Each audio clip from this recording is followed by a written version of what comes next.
The following podcast contains spoilers, adult language, and a nice, delicious bowl of water to drink. It's a peculiarity of mine, and I don't even really try to rationalize it anymore.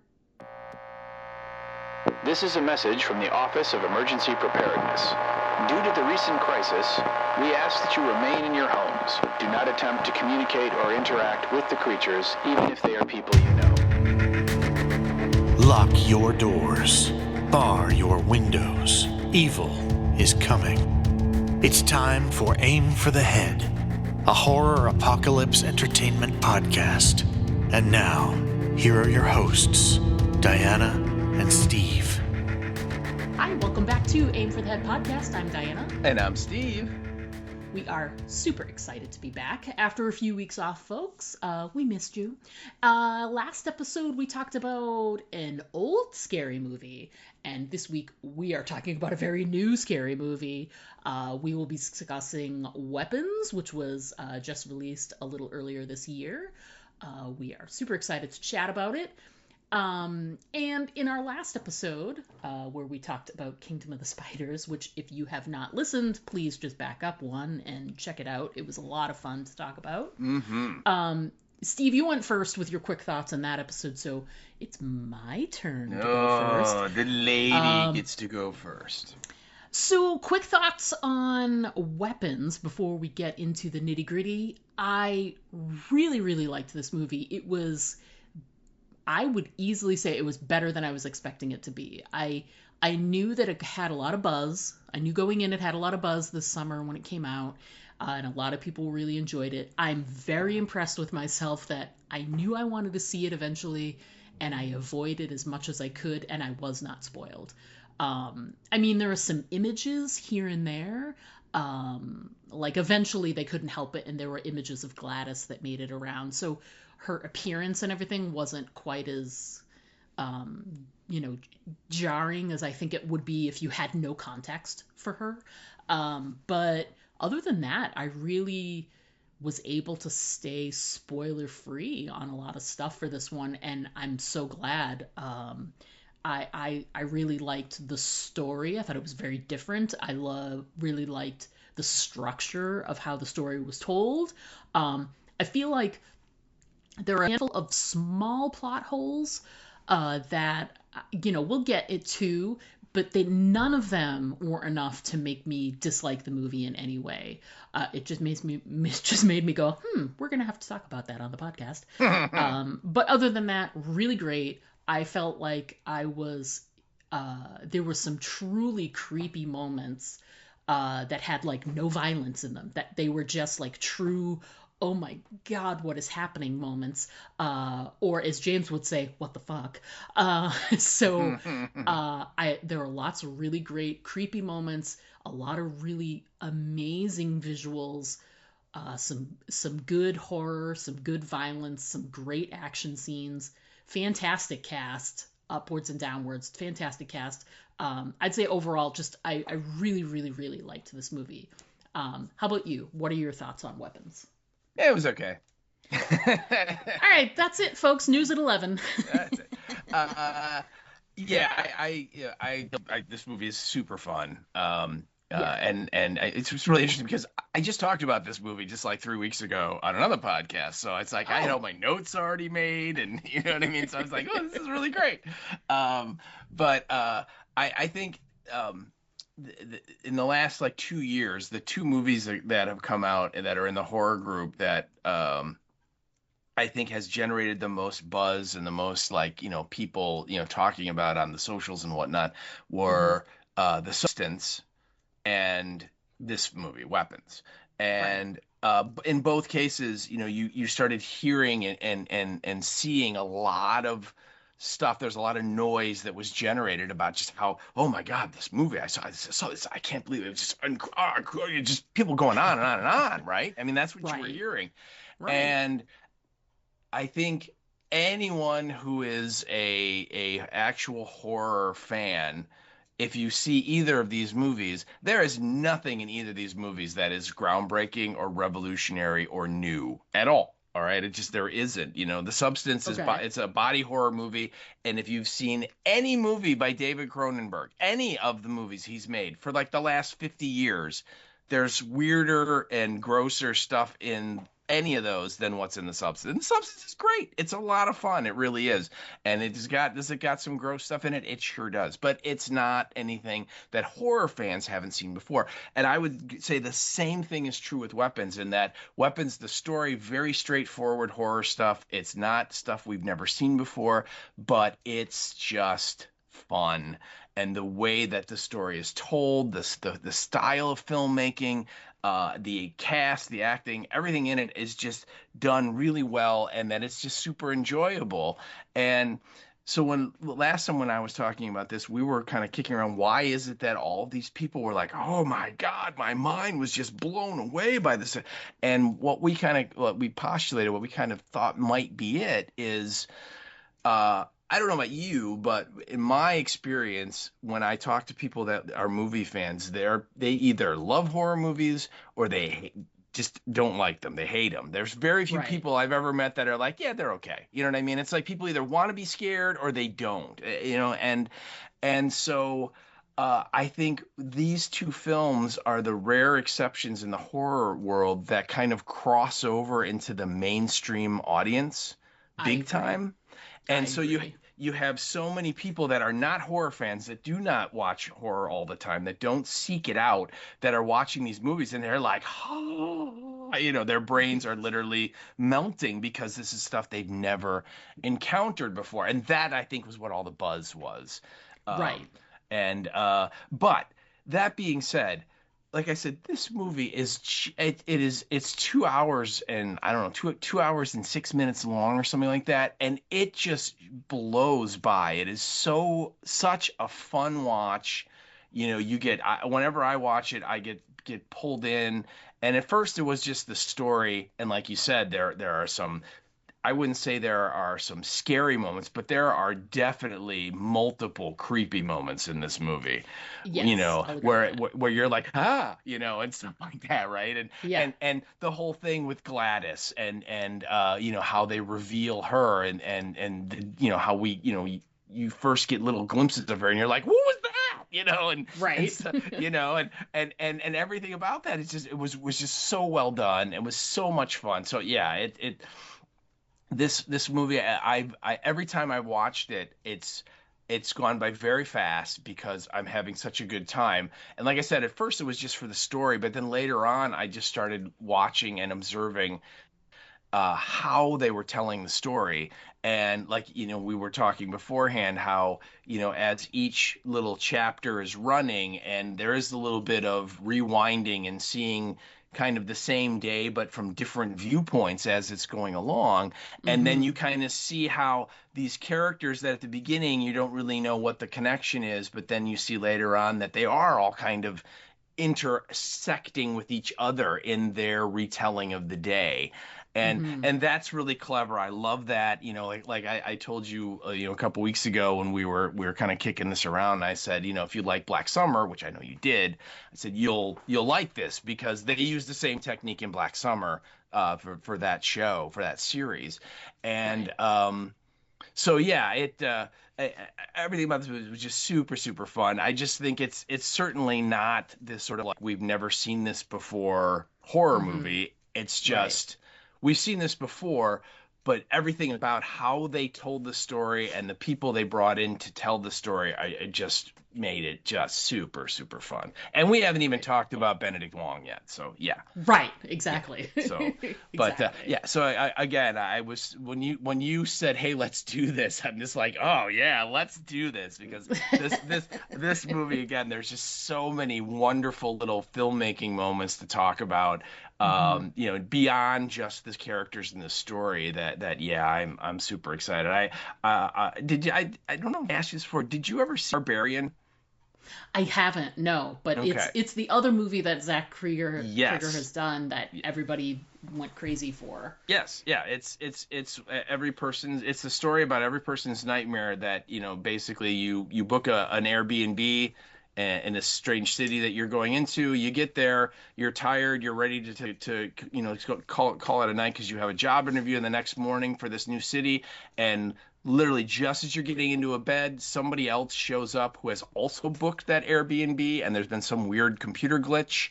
And what Mm-hmm. do you do? And that's kind of the setup for Barbarian. And don't get me wrong, it goes places where you're like, huh? But yeah, it was again, I like that movie. I know it's kind of a mixed bag. Some people really did like it. Other people kind of went, it wasn't so great. Just kind of depends on who you ask. But I really liked it. And that was my first experience with Zach Kreger. And so once I saw that he was doing this movie before I knew anything about this movie, I thought, well, all right, you know what? At a minimum, whatever this movie's about, it's gonna be freaking weird and not disappointed. So yeah. Yes. And if you haven't seen it, I highly suggest you do. And I can't remember it. I think it was also on HBO. I don't know if it still is. You might have to Google machine it and figure out what streaming service has it now. But it's certainly worth it. One of the stars of that movie is Justin Long, which Mm-hmm. explains why Justin Long is in this movie in like one scene. Yeah, for like 30 seconds. Yes, I mean it's sort of like, oh, you just did this as a favor to the guy for the last movie, didn't you? And he's like, yeah, Yes, probably. So, but yeah. probably. Anyway, I highly recommend that you check that one out if you got a kick out of Weapons, because it's again not at all similar in story, but it's still a really, I think, a real interesting way that they tell the story, and an interesting production. So yeah, let's Great. get into it, because there's a lot of points here, man. Yes, Lot of we got a things to talk about. lot to talk about and a lot of storylines to talk about. So, Yes. before we get into individual points, let's talk first description of the actual movie itself, just a quick, brief description, and then we'll talk writer director of the film. So, let's do it. Let's do it. All right, so the film that we are again going to be picking apart in detail is 2025's Weapons. And the Mhm. description that we got off of, I'm guessing, IMDb, or maybe not, I don't know, is Yeah. as follows. When all but one child from the same class mysteriously vanishes on the same night at exactly the same time, a community is left questioning who or what is behind their disappearance. And that is your movie description. So there you go. And if that doesn't pull you Fantastic. in and make you want to watch, I don't know what to tell you. You know what's really funny is just the image of the kids running with the arms was enough Hmm. to make me go, that's fucking weird. I need to see that. So I think that, and I think that this movie, because I didn't want to reveal, it suffered from a lot of descriptions and commercials that were like less is more, you know, Hmm. Oh yeah, which I definitely. appreciate. Yeah. Yeah, me too. Me too. All right, so writer and director in this case for this film is the same guy. So hey, we get to save a little time there, Woo. and that is, as we've just been saying, is a gentleman named Zach Kreger. And Zach Kreger is he's done a little bit of acting as well as directing. So he and he's written a bunch of stuff, produced a bunch of stuff. So he's obviously uh, you know dipping into all the categories here. But I think, other than Weapons, the thing that people will probably know him from is, as we said, the movie Barbarian, which came out in 2022. And then Mm-hmm. he was on a series called The Whitest Kids You Know, which was a kind of a comedy series. I don't know if that rings a bell for anybody. But other than that, just like a lot of, he had a lot of TV type appearances on various shows. There was a series he was on called Doubting Thomas, if you remember that. He was on a show called Mm-hmm. Wrecked from like the mid teens, 2016, 2017, something like that. Um, and directing wise, again, like a lot of TV directing before he jumped and started doing Barbarian. He directed episodes of the series Newsboys, of again of The Whitest Kids You Know, of there's just again other stuff that I haven't seen. The Gang Self Sucks. I don't know what that is, but he was a director of it in 2020. Okay, good. Yeah, so he kinda, We know. yeah, that's all we know. And so he kind of cut his teeth on that stuff. And then once he got the chance, he made Barbarian. Barbarian was a success and it made money. That got him Weapons. And so that Yeah. is your writer and your director, Zach Kreger. Excellent. Um, I want to talk about like your very first entry into the movie is the little girl narrating. And I thought that Mm-hmm. was a really interesting way to start it off. You've got the little girl narrating, telling you, doing some exposition here, and you already kind of know because that was in all the advertising, on one night, at a certain time, all these kids disappeared. So she's not telling you something that you don't know, but she's sort of narrating and leading you to the start of the story. And she literally tells you that, that's not the beginning of the story, was the kids running away. This was the beginning of the story, was, you know, Justine walking into her classroom, and then it sort of like went from there. So I just thought that was a really interesting way to start it off. And the whole story is about the kids running away, and it's like the very first scene, that she's Mm-hmm. narrating and telling the story, and it shows, which is, I will say this, like there's, at least in my experience, it's not a terribly common way to tell a story, is to be like, especially something that's going to have a mysterious aspect to it. They literally came right out and they're like, well, we're not hiding this part of the story. We're going to talk about it right off the bat. And the mystery will be leading up to it. Like, how did we get to there? And it's all of those different individual stories that get us to the ending there. So I was really surprised. You get this little girl narrating, which to me was a little different. We get this great George Harrison remix of the song Beware Darkness. And while that's playing, you literally watch the plot of the movie. In the first like 3 minutes of the movie, here's all the kids like leaving the house and running away. And then boom, then the start of the story. So just thought that was a really great start off to the whole tale. Yeah. And they do start in the elementary school, which you included as your first point there too. Yeah, yeah. What I kind of think is interesting is the way that he chooses to start this with the little girl is it's Hmm. almost like an urban legend. This is Oh yeah, yeah. this is I sort like that. Yeah. this is sort of like a kid like telling the story about the haunted house in the town that all the kids Mm, know. Um, right. and even say going so far as to say things like the police and the people in charge were so embarrassed that they couldn't solve it themselves that they covered it all up.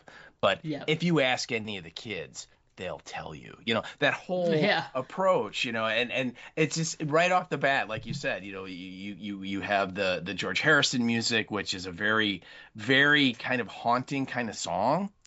Yes, it was. And you it just very, very straightforward and says, yeah, 2:17 a.m. All these kids, they got up out of their beds, they ran outside the front door and into the night and were never seen again. And Right. uh and again, we go back to Maybrook Elementary. That's the school they were at, and of course it turns out they're all in the same class. And you get that, the shot of Justine, coming in to her classroom, and it's of course empty.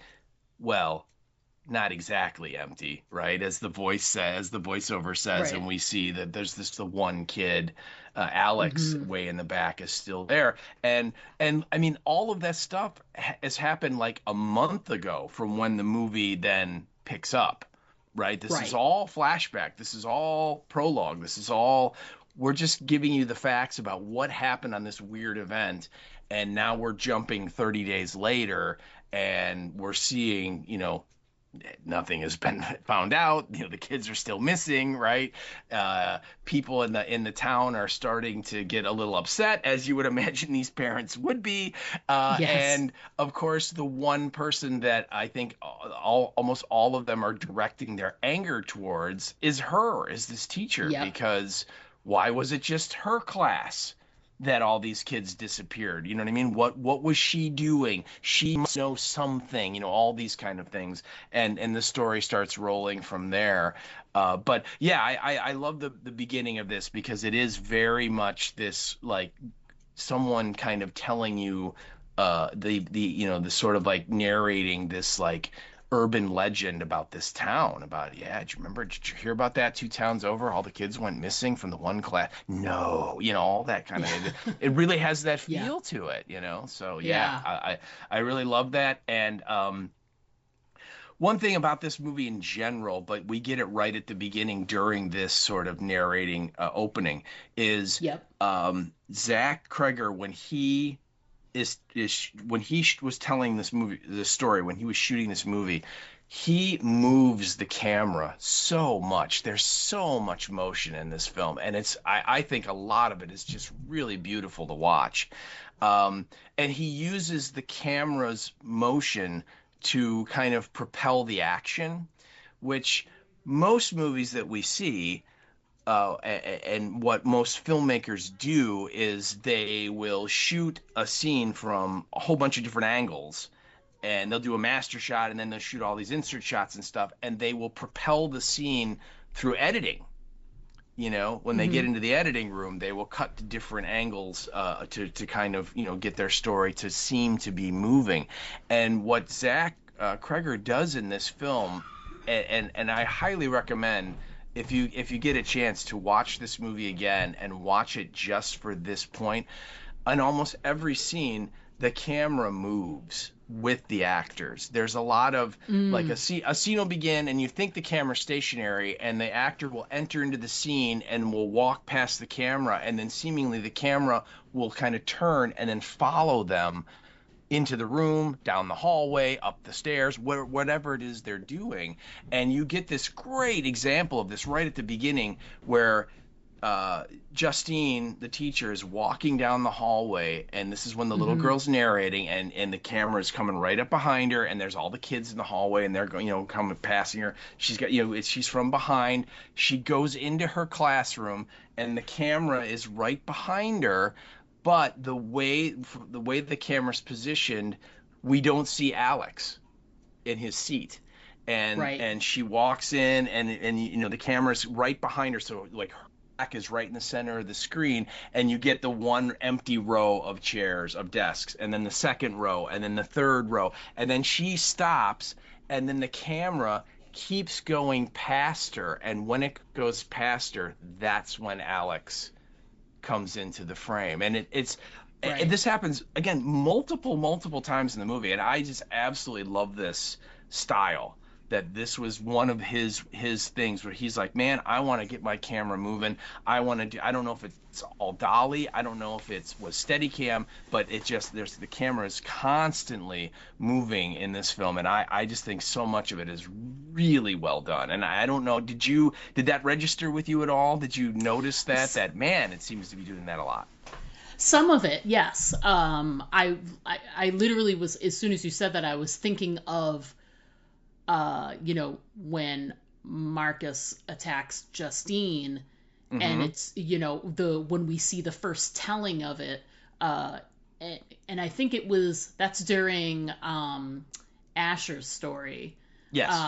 It's and so it's from his perspective, but so she's there talking to him, and she all of a sudden looks off into the distance, and you see Marcus. Marcus coming, and she doesn't. She thinks she's seeing things at first, because she doesn't say Marcus until he comes close, until it becomes clear that it's him. But Yeah. the way the camera followed him all the way up to her, and then of course, I mean, you can't. I mean, the finale scene. It's Oh my nothing God, but yes. cameras. It literally, like, a camera was attached to the back of, like, all the kids, and they just, like, Yeah. ran around. So Yeah. Yeah. you do notice a lot of that.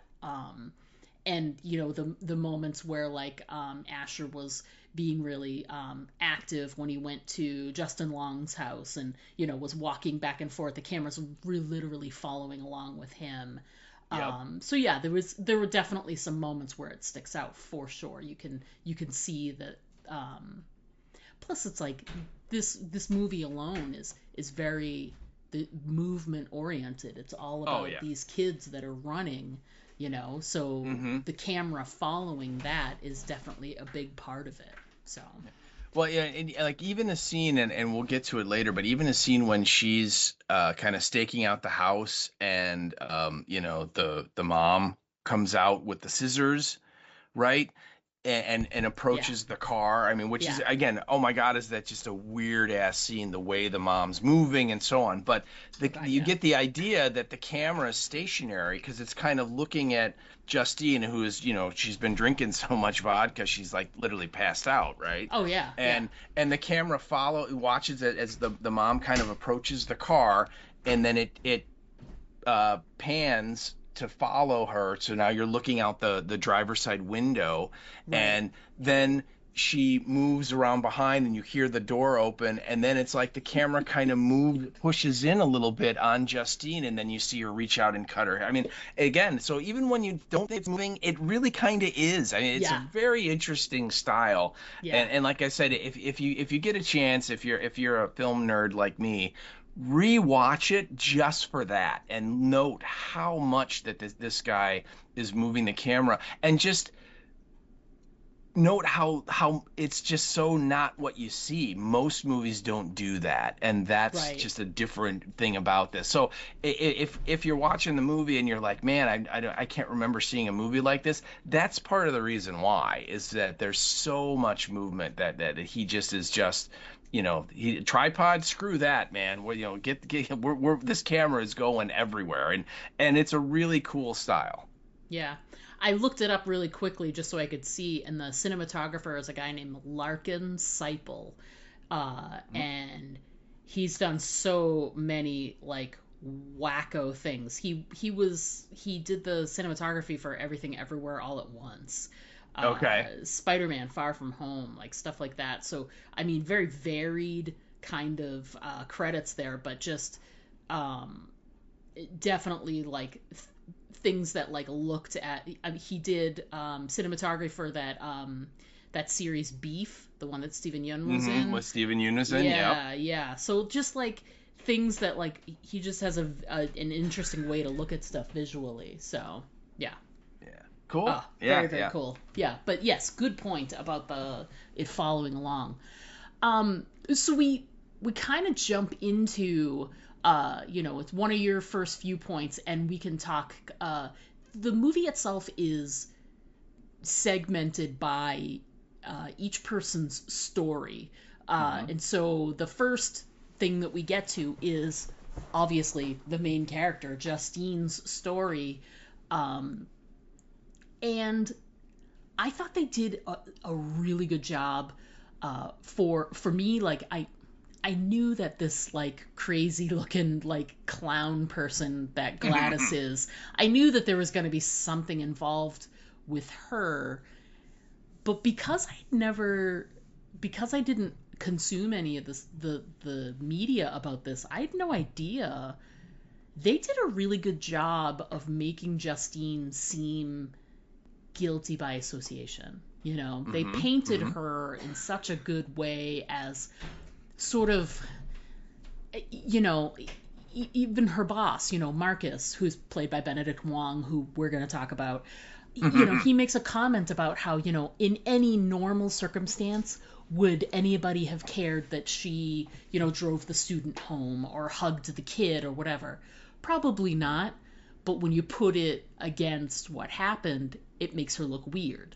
But then, those things are kind of isolated. And I found myself going, oh, this poor girl, it's just these two little instances. But then it's like, okay, but she bought 2 bottles of vodka.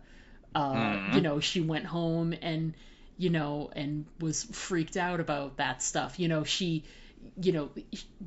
she had we find out later she had an inappropriate relationship with like a parent, you know, the way they paint in the beginning her relationship with Paul, you know, when until we see Paul's side of the story, he doesn't look like he wants to be there at first. Right. So it's like they do this really good job of making her seem manipulative and inappropriate and all of this stuff, when in the long run she had nothing to do with anything. She was just caught in the middle, you know. But I really enjoy the storytelling elements with that she was, I mean, she's kind of a scapegoat for the first almost half of the movie, because you don't really know that she has nothing to do with it until it becomes really clear she had nothing to do with it. And I just think that's really great. You know, following Alex home, it had happened for the plot to sort of move along, but like, was it the smartest idea? I don't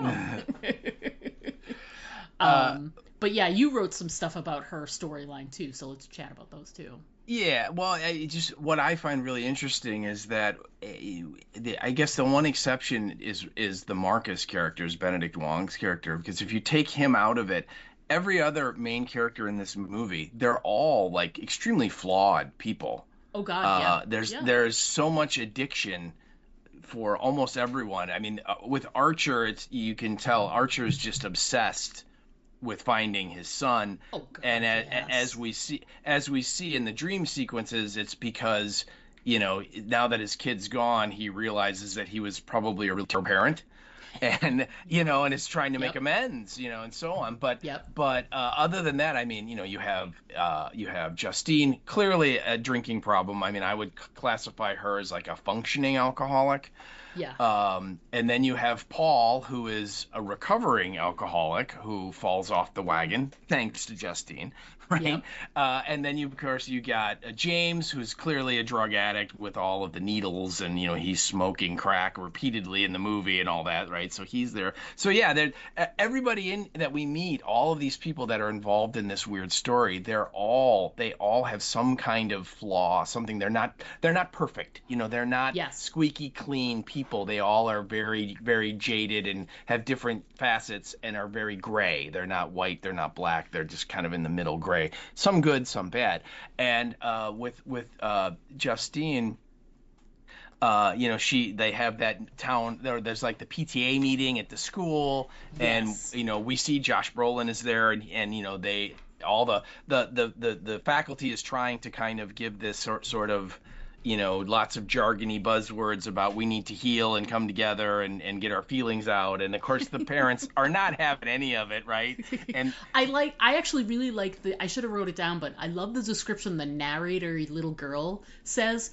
Oh, they all got together to learn how to be mad, or how to deal with their emotions or whatever. Like the way she worded it, I was like, she's not wrong. Right. No, she's not. And they're not, you know, they're not buying it. So eventually Justine has to get up in front of everybody and talk, and it very quickly degenerates into them yelling at her and saying, you know, what have you done with our children? And so, like you said, right off the bat, it's certainly the indication is that everybody else in this movie thinks she's involved, that she knows something, right?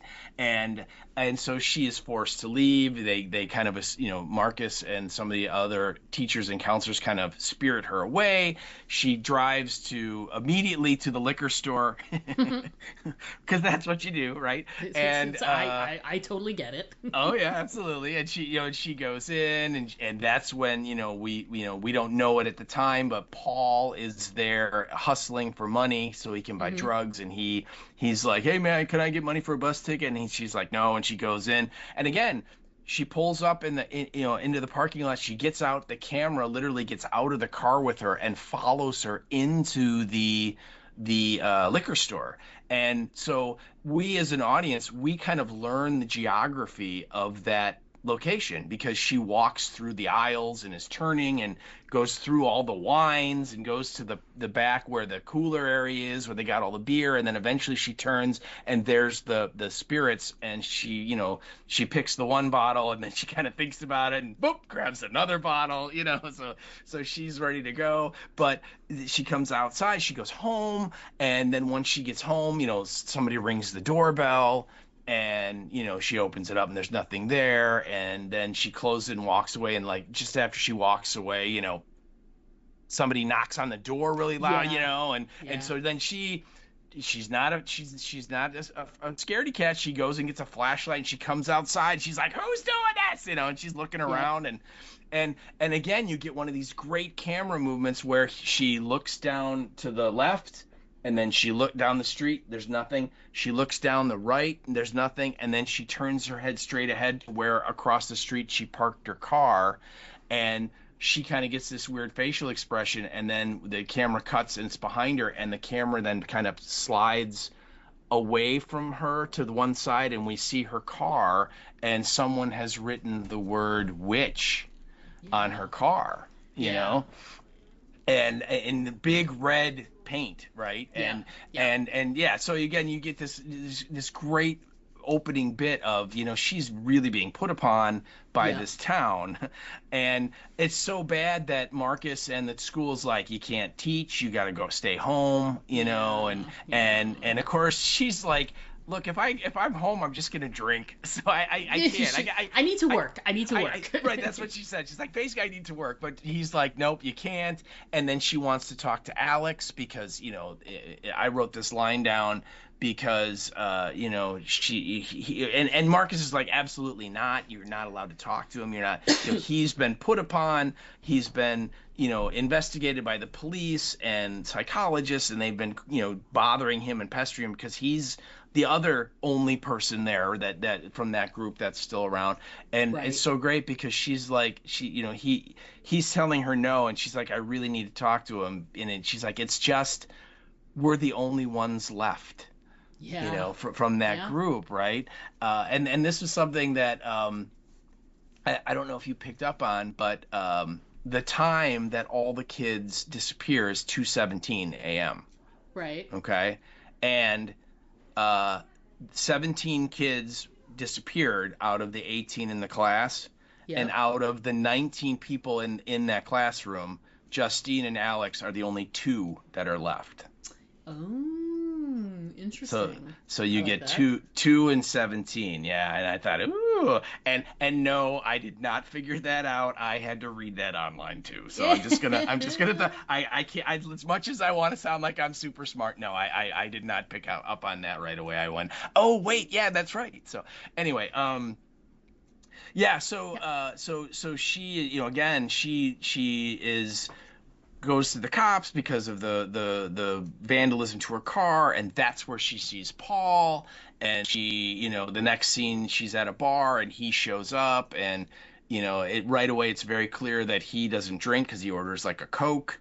And and she's like, and we get a little bit more info on her because he, clearly they had a relationship, and he's like, when she says, that you go out and look at my car, because he's like, not the whole town isn't thinking about you right now, and she's like, nope, I'm pretty sure they are, and she's like, go look at my car if you don't believe me, and then he's like, oh, you shouldn't have told me that because that means you drove here and you're drinking, and she immediately he implies that when she starts drinking, hard for her to stop, and she kind of takes offense to that, and they kind of go back and forth, and finally she convinces him to have a drink, and then it cuts to I believe her house the next morning, and he's in bed and she's playing some loud music on her phone to wake him up, and and so then she gives him a ride back to the station so he can get in his car, and I love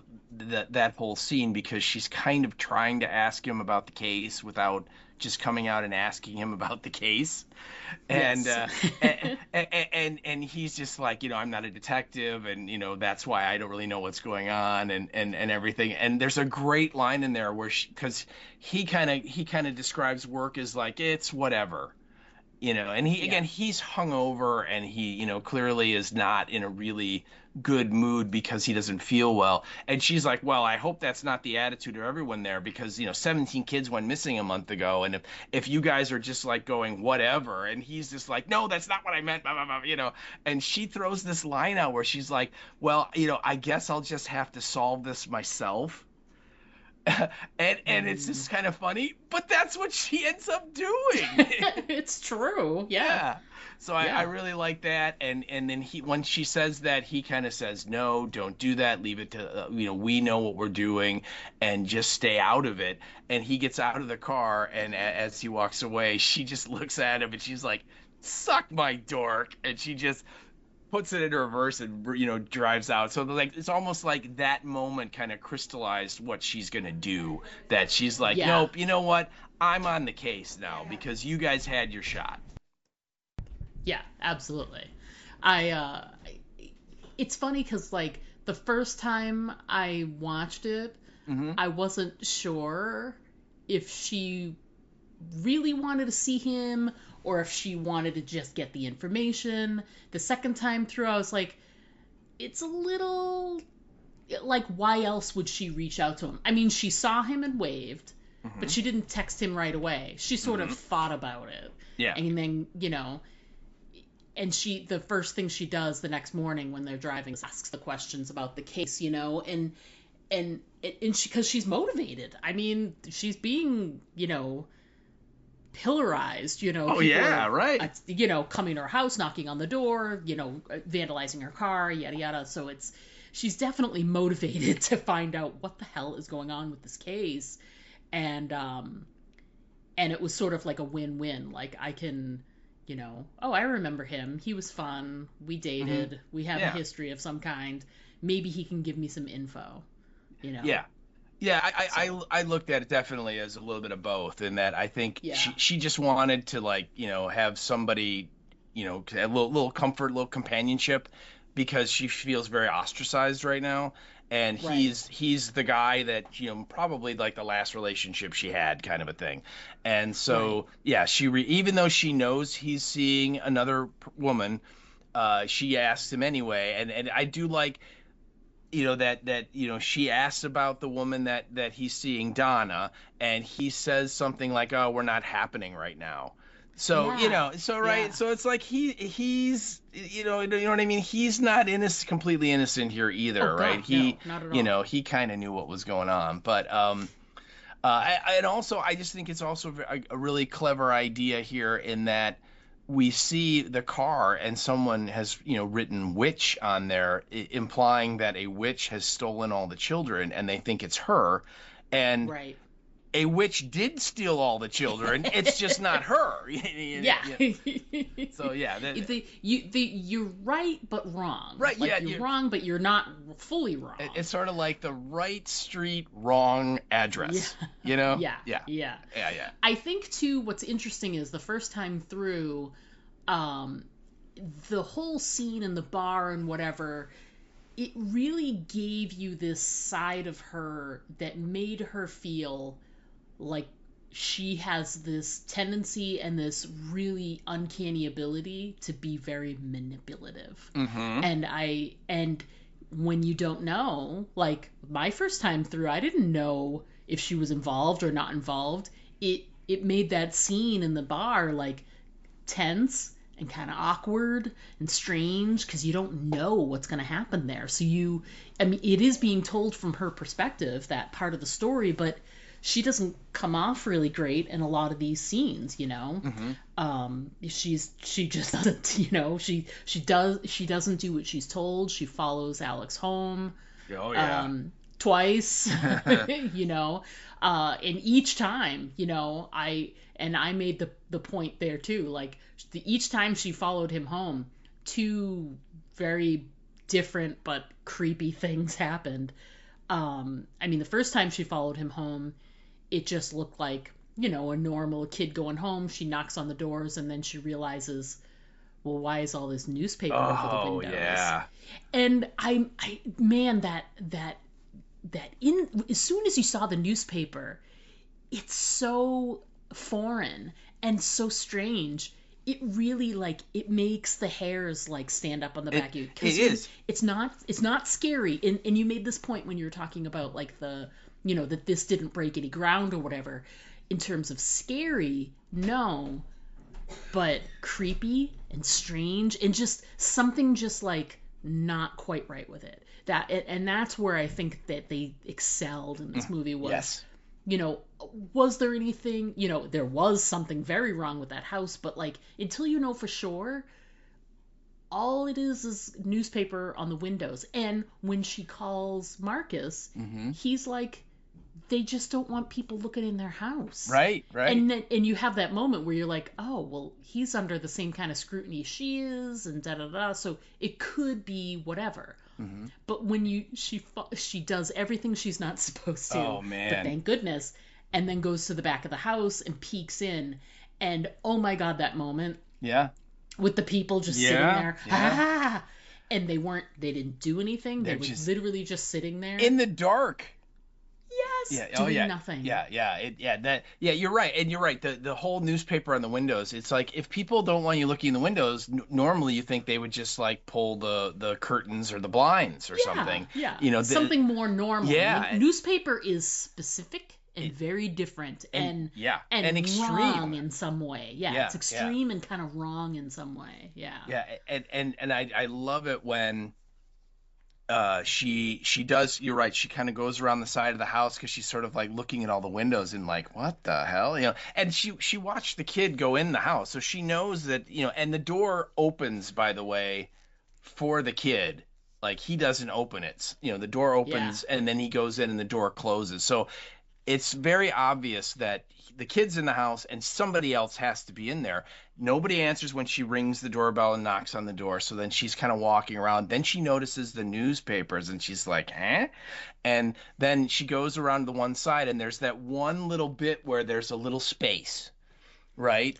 And so she sticks her eyeball up in there. And again, just what a wonderful way of filming it, where she, we watch and she looks to her left and you kind of see the kitchen or something. And then she goes all the way to the right and it's like, the side of the living room. And then she kind of looks straight ahead and that's where the couch is and that's where the two figures are, and you're just like, what is that, and because it's weird, why are they sitting in the dark, what's going on, so again, very, you're right, I think the way you described it is perfect in that it's the hairs on the back of your neck kind of stand up, right, where you're like, it's not that you're like terrified, you're just creeped out.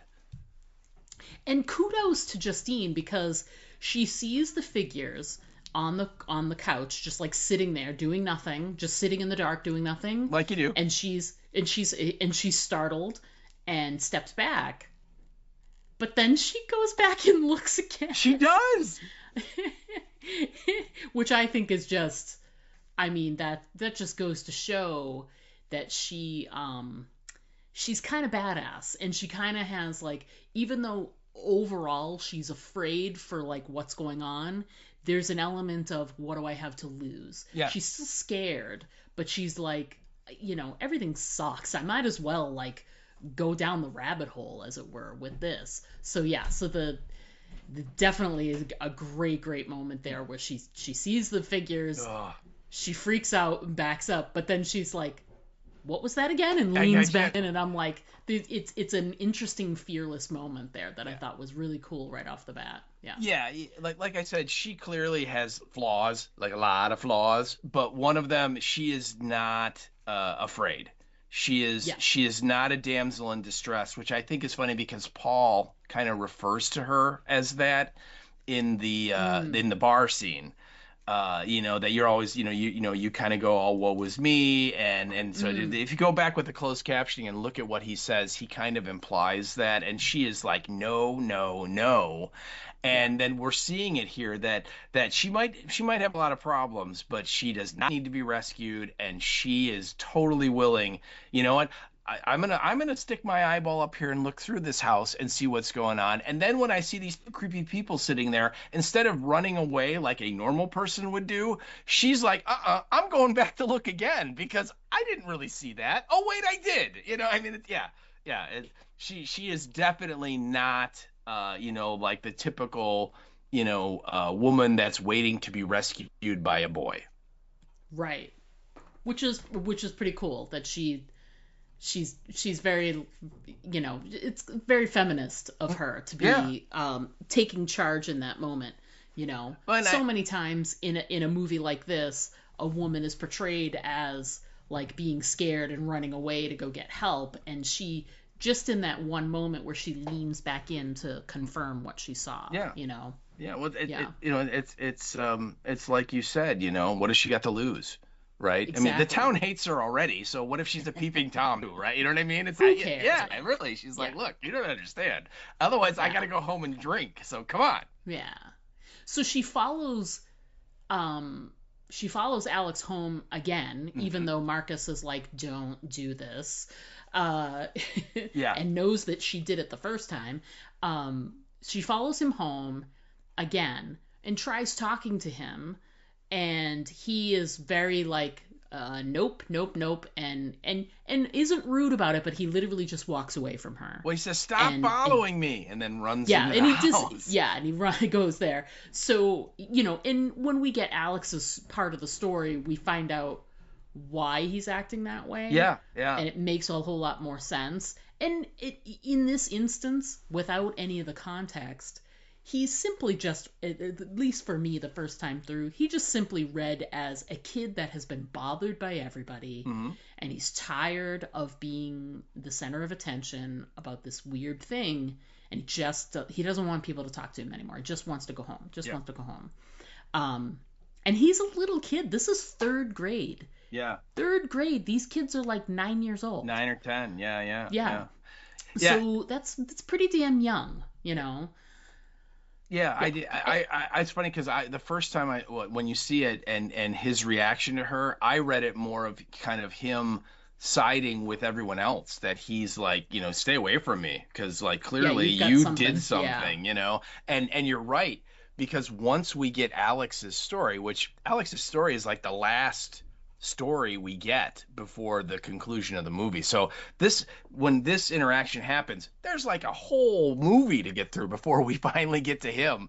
But once we Hmm. find out what's actually going on, that scene has a whole different context of why he's like, stay away from me.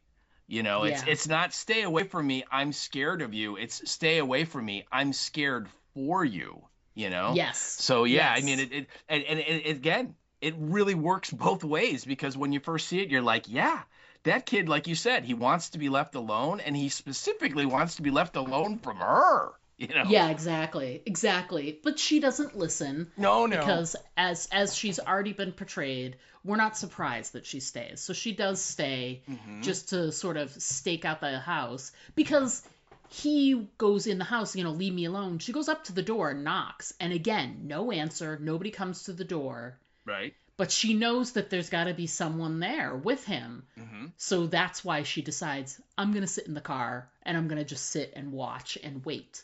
And drink. And she's already got the vodka with Oh, her, so she pours it in the big gulp and is like, oh okay, yeah. slurp, slurp. But she eventually gets tired, passes out, whether it's from the liquor or just being there too long, we don't know. But she's out like a light. Why doesn't she Um, lock her doors? oh. Well, the way it's filmed is so great. We find out it's Alex's mom, Yeah. but we don't know that. We just see a figure Oh, coming out of the house and walking in. There's just something extra creepy when someone walks in a way that isn't human. yeah. And she was walking very like herky jerky and like almost like someone was pulling the strings. Yeah. Yeah. So it's off-putting. It's very unsettling. You can't see her face. All you can see is the hair, like the silhouette of the hair. So you kind of associate the figure that's coming toward you as being one of the ones that was on the couch Hmm. because they did such a good job of showing you the like the profile of those figures, and this one sort of matched that. So you could make that leap and just be like, I think that's one of the people that was on the couch, and then next thing you know, she is staggering is Ugh. the only word you can use, toward the car.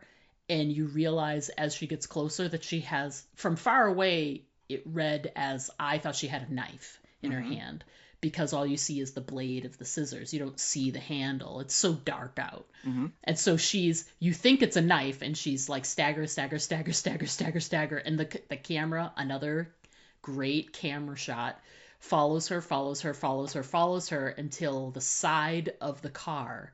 She stops. She's right next to Oh my Justine, who is God. just sleeping like a baby. Oh yeah, yeah, yeah. And you spend the whole time while she's walking to the car thinking she's gonna break the window and stab her. She's gonna attack the car in some way. That's what you're sort of conditioned to think Yeah. from other horror movies, other scary movies. You're expected that that's gonna happen. So when she comes up and stands there and does nothing and then And then moves leaves. around, as far as you know, she's left, or in my head, I thought maybe she just moved on and went past the car. Yeah. Mm-hmm. But just in that half second where she stands there and you're like, oh God, oh God, oh God, oh God, and then she moves away, that's unsettling too, because you're like, what just happened?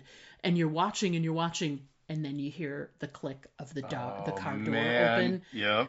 And in there's a handful of creepiest moments of the movie. That sound of the door opening and knowing that she was entering the car was Mm-hmm. probably the one of the top ones of the Yeah. whole movie. And the way it's filmed, you don't see her. Nope. The camera stays on Justine. She gets in the back seat, and then out of the darkness you see the set of scissors come Ugh. up, and you're expecting like stabbing, death, mayhem, horror, blood, guts, whatever. And it's absolute opposite of what happens. Takes those scissors, leans up, snip snip, takes a piece of hair, and you see her, like the way she pulls it out, and you can see the curl of Mm-hmm. Justine's hair Mm-hmm. and the blondness of it, and then she's gone from And the she's car. gone. Yeah.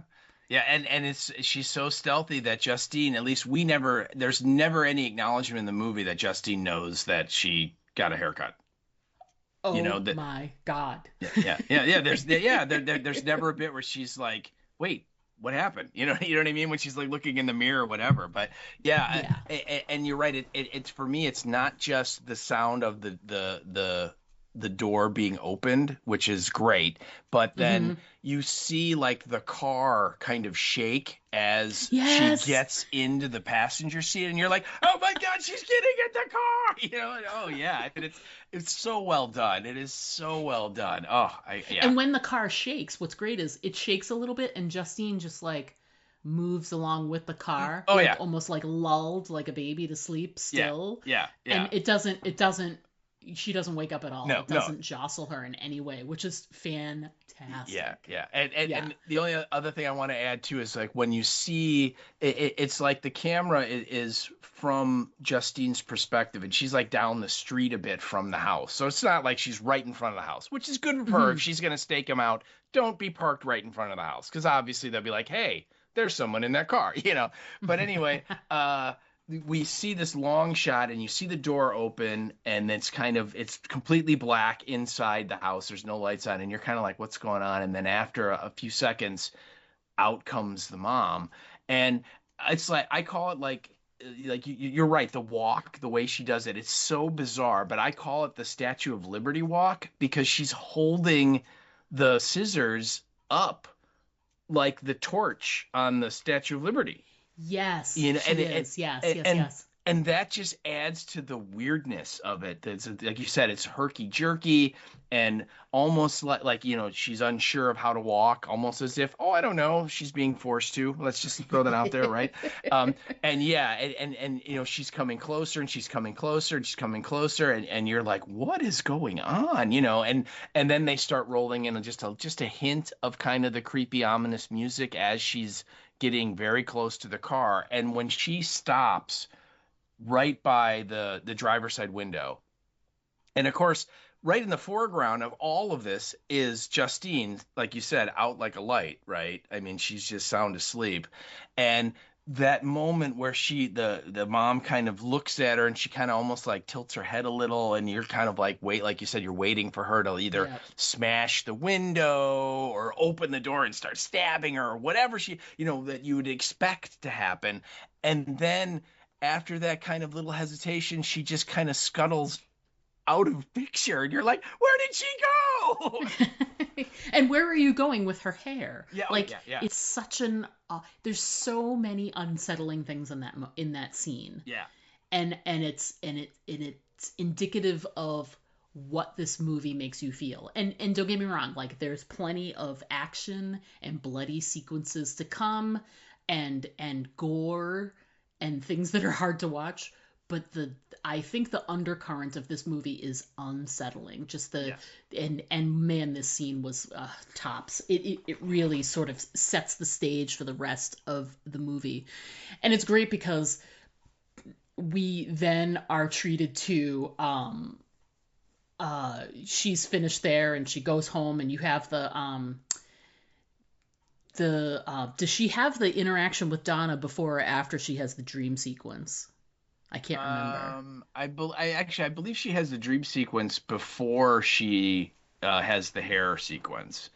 Oh, And okay. then after the hair sequence, that's when she calls Marcus and she's like, I went to see him. You wouldn't come out. The house is weird. It got the newsprint, and you hear Marcus being like, I'm going to do you the courtesy of forgetting this call ever happened. That thing. Yeah, yeah, yeah. That's when she goes into the liquor store, and again, a little bit of foreshadowing because you see this woman like come in behind her, Yep. and again it's now instead of following her, now the camera is leading her through this Yep. like the maze of the aisles of this like gas station slash liquor store that she's at, right? And I Yep. mean, it's like a Binny's, man. That place is huge, No okay? kidding. And as she's moving along, and then she's going again heading to the vodka, this woman comes up behind her and like rips her glasses off and tackles her, and then grabs a bottle of something and opens it up and pours it on her, and she's just like, Ugh. you screwed him, and she's like, no, I didn't, although she did. And Yeah. and she's like, but he told me that you guys weren't together, which is true, he did, Yes. and obviously this is Paul's current, I they're trying to have a baby, so it's got to be serious, right? If they One engaged or would think so. something, right? Yeah. Yeah. He Yeah. they're gonna go to her parents' like anniversary lunch or something. You get Yep. that little tidbit. So they're clearly not like in like the boyfriend girlfriend stage. It's much more advanced than that. And Yep. yeah, and again, it's almost a bit of foreshadowing of what's going to happen to her in this liquor store a little later on when Marcus Yep. shows up. I mean, people are Yes. just coming to get this woman. So I know. And she should just not go into that like gas station or liquor store because she just doesn't have good luck at that spot. no, no, no. There's got to be at least one other place you can buy vodka in Yeah. this town, right? Yeah.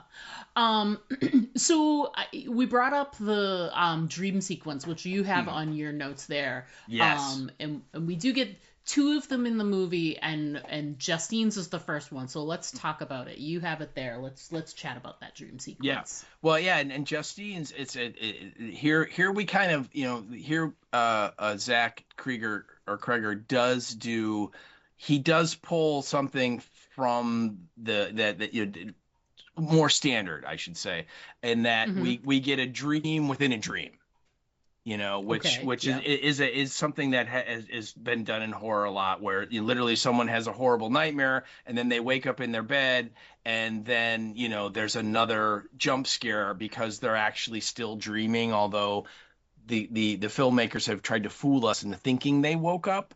Right. It happens in the Nightmare on Elm Street series a lot. It's happened in a bunch of other films, where literally a character will go, oh, and then they'll like look over, and laying in the bed it'll be, a skeleton or a vampire or a monster or whatever, and they're like, ah, and then they wake up again. Okay, so we get that Mm-hmm. in there. But what I love about this is, uh, in her house, there's this really long hallway from her bedroom to the front door, and we see it in earlier establishing shots, and um, we see her and she's turning off the lights to go to bed, and she's walking down this hallway, and again camera's following right behind her, and then it just seamlessly cuts to she is walking down the hallway of the school exactly like she did in the narration, little girl narrating beginning, although now it's at night, it's completely deserted, it has this really kind of cool blue lighting to the whole scene, which just says dream, right?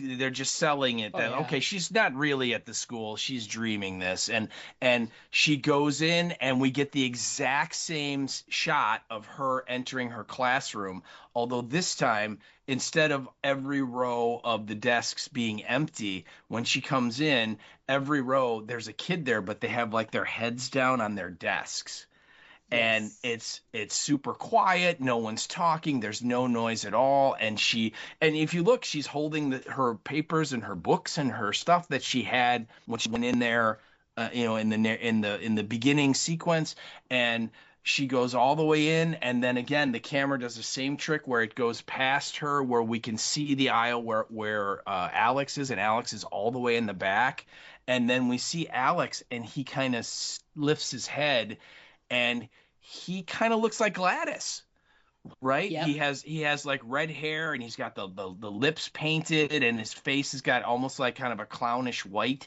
base to it. I mean, it looks like he doesn't look normal. And that's Right. when she has the and she wakes up and she sits up in the bed, right? And then she kind of has to lean over to look down the hallway to see, because she suddenly, like sometimes you wake up after that and you're like, oh my God, am I alone? Is there someone in my house? That kind of like irrational fear you get. And so she looks down all the way to the hallway at the door, and she doesn't see anything. And then she looks in the rest of the room, she doesn't see anything. And then she leans back down onto her pillow, and on the ceiling is Gladys going, ah! And then you're like, oh my God, what is that?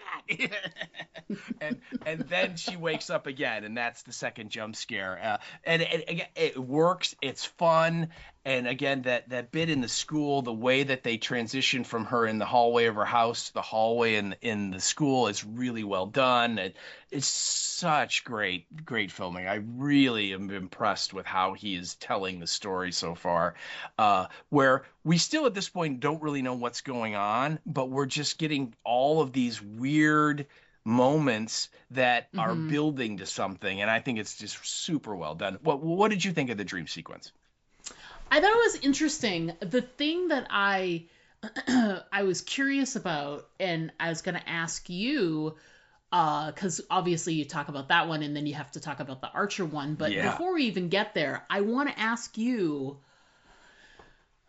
Now, once you finish the movie and you see things being sort of wrapped up in a certain way, Hmm. what do you think the dreams were? How did how did Gladys show up in their dreams? Yeah. Is my question. Hmm. I mean, Ju- uh, Ju- Julia? No, That's her name in real life. Oh my God, yeah, Justine. yeah, Um, yeah. Justine's hair was taken. So could that have given Gladys some way to get into her head? I don't know. I feel like the this was my one plot hole, which is why I want, because you asked what I thought of the thing. I liked it at first, but I didn't like that it didn't get resolved.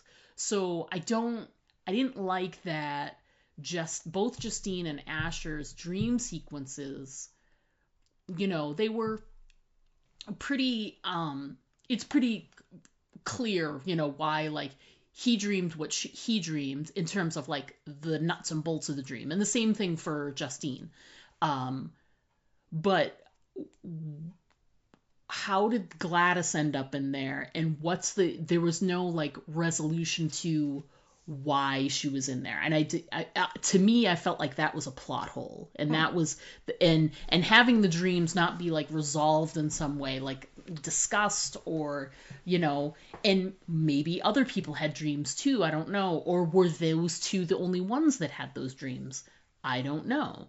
But I thought they were both interesting in the sense that you got like, especially for Asher, you get like much more of a window into who he is as a person. Justine's was very cut and dry. It was, a replay of sort of what had happened, but just looking at it in a much more horrifying way, with the makeup and the whatever. But both of them seeing Gladys, I wish there was an explanation for it, or I don't know. What did you think about all of that? You're absolutely right. It was very Lost-ish in that, both of these characters experience something and they're like, well, we're not going to tell anyone what we just experienced, because why would we ever do that? Why right? would we do that? Yeah, that would solve a lot of time, save a lot of time and solve a lot of problems, but no, we're not gonna. Although at the same time, do you often go and, to like people you work with, that you don't have super tight relationships with and tell them, hey, I had this really weird dream last night? So I could see not bringing it up. In terms of why is she there, I think it's just foreshadowing just from a filmmaking technique in terms of like, how did she show up in the narrative? I think you just got to chalk it up to witchy stuff. Sure, which I think is fine. I would be fine with that. I just feel like there wasn't an explanation for how that happened. Yeah. Only because it was very specific to the two of them. Right. You know what I mean? Yeah. If you had the sense that everybody involved was, I hate to Stranger Things it, but like there was a tell, when you knew like Vecna had, like the one guy that was part of the basketball team, that you knew that Vecna had visited him in some way, or there'd been he was seeing things or whatever. Just the way he acted. And I think if they'd had like that tell happen so that you knew like everybody that was involved was having these weird dreams as well, I think that would have been interesting. But to have isolated it just to these two, and yes, I'm fine with chalking it up to the witchy stuff. Absolutely. It sort of like generalized witchiness. I don't know. I thought it was, personally, I felt like it wasn't as well thought out as some of the other stuff too. And what was up with the gun in Asher's one? That we got to get to that, because Asher's dream completely different, right? Oh God, yeah, yeah. The only thing I would say about Gladys showing up is that Gladys, her first way of like preserving and protecting herself is to kind of ward people off. Stop, doing what you're doing. And maybe that was kind of a warning, because both Archer and Justine, they're like picking at the threads of this story and trying to figure it out. And so maybe this is her way of being like, no, you don't want to do that. Kind of trying to scare him off, trying to get him to stop pulling at the threads. All right. Nothing good's going to happen. And because, when she goes to see Marcus, which, oh my God, is that a great scene? She's like, because he's like, I got to talk to one of the parents. And she's like, oh, I don't, they're fine. They're sick. They can't come in. And that should be enough. And when he kind of insists, that's when she goes into action and, takes care of Marcus. Right. Right. And so I maybe it's that way. I didn't read anything about it. It would be an interesting question to ask Zach Kreger about. But it didn't bother me as much as it bothered you. I don't necessarily have to have everything explained in the movie as to why stuff happened. I like a little mystery, a little open-endedness, and sort of like, whatever you want. Don't get me wrong. You got to tell me some things, right? Right. Otherwise I'm going to be like, well, wait a minute. But that stuff, it didn't bother me as much, because they're dreaming. That weird stuff's going on, and so sure, why not? Let's just see this weird woman that we still really don't know who she is, and it's only when later when she shows up, you're like, oh, wait a minute, she showed up in their dreams. Huh, that's weird. Yeah, so it didn't bother Yeah. me as much as it bothered you, I think. Yeah. But And to be fair, like I said in the beginning when I was talking about plot holes, whatever, doesn't ruin anything for me. I just felt I just it was I just felt it. I was hoping that it would resolve yeah, yeah. in some way, whatever that may be. And I guess that it was like the one thing that didn't resolve that bothered me. I Yeah. guess I don't Yeah. know, but not enough to ruin the movie in any way. No, It was just this, yeah. it just kind of stuck out in your mind, like, hey, they never Yeah. really went back to that. Yeah, I could Yes, see that. absolutely. I could totally Yeah. see that. Yeah. Yeah. So that kind of finishes Justine's initial bit of the story, because then we jump to Archer. Yes. And this, I think it's after the hair gets cut, then we jump to Archer, and Yes. we get Josh Brolin, and he's literally like sleeping in his son's room in his bed, and what I think is so great is that right there, or the very first thing that happens when he's in his son's room, is his wife like sticks her head into the room. And you get it, it's so amazing because you know exactly what's going on in their relationship by Oh, yes. her going, I'm going to work now. And then I mean, it's just so like, oh my God, you're still in here. You're still obsessing. Yes. You know what I mean? And Yes. it's wonderful. That's the only appearance that woman has in the movie, and it's great. It's the only thing you need. Yes. That one moment tells you everything you need to know about what's going on at home right now. Yeah, absolutely. Yeah, and it's Yeah. wonderful. Yeah, and he's obsessed. He's obsessed so much that like his business is suffering, right? Because he Yes. goes to the job site, and like he didn't order the sod that they were gonna put in, because they tore it all up, so it's all dirt, and they were gonna resod it. He didn't order it, and then the foreman points out that the door, and you see this big front door, and it's bright red, and he's like, yeah, it was supposed to be forest green, and Archer's like, what? No, I did that. And then Foreman's like, I checked, we ordered the wrong color. And he's like, oh, I'm so sorry. And so clearly he is falling down on everything else in his life. And the only thing he's at all focused on is trying to find what happened to his son, which is understandable. I get it. Right. But we also get another little bit of connective tissue, because he's like, you know what? I will exchange this red paint for the correct green paint, and he puts the 2 cans of it into the back of his pickup truck. And of course, on Justine's car, the word witch was painted in bright red paint. So you can kind of connect those little dots, right? And see, Yeah. Oh, yeah. Okay, I get it. And so I think the first thing he does then when he leaves that is he goes to the police station. Yes. And he's talking to the chief of police, or the captain, and he's the guy's credited as Captain Ed. That's how he's listed in the credits. So, Yeah. and he's like, so what's going on with the K9? I haven't heard about the K9, and clearly this is like a daily occurrence for him going there, because the captain is very patient, but he's like, the K9 units don't report to you. That's why you haven't heard anything. And he's given him the company line of every lead is being followed aggressively. And Right. and eventually Archer turns to Justine, and he's like, why are you not, why is she walking around free? Why are you not, grilling her and getting her to talk? And I really loved it, because the captain's like, I don't see the connection that you're seeing here. And of course for Archer, he's like, she has to know something, because she was in that classroom, and it was just Right. that classroom. So she know. And I wrote this line down, because Captain Ed goes, none of these kids were forced to leave. They all got up and left on their own at the same time. Yes. So Yes. so he goes, what do you see that I don't about Yep. her?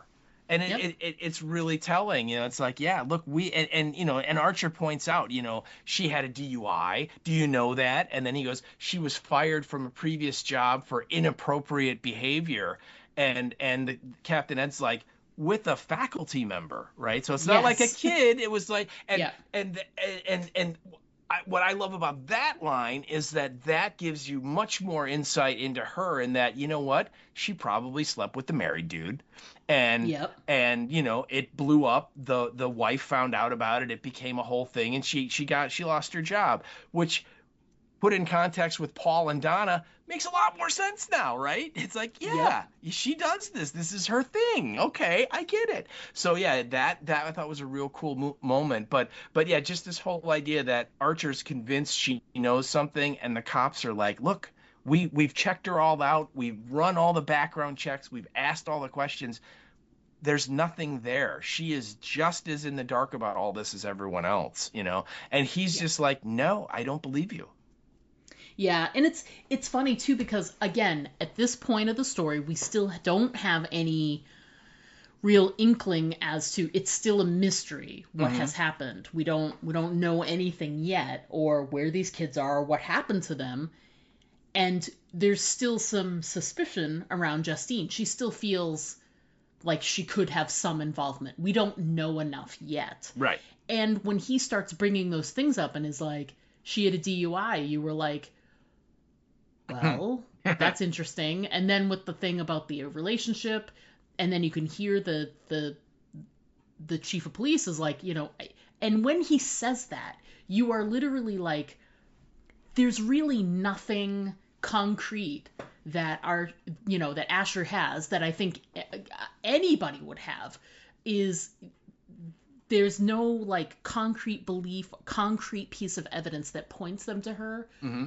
but there's no evidence of anything else, and she is the only thing that is Right. common, and it's just driving him crazy, the fact that he can't, that no one can figure it out. Yeah. And he really feels like, and it, that moment with the chief of police then sort of conflates to the timeline of this happens like either the day of or the day before they have that meeting at the school Yeah. where, Yeah.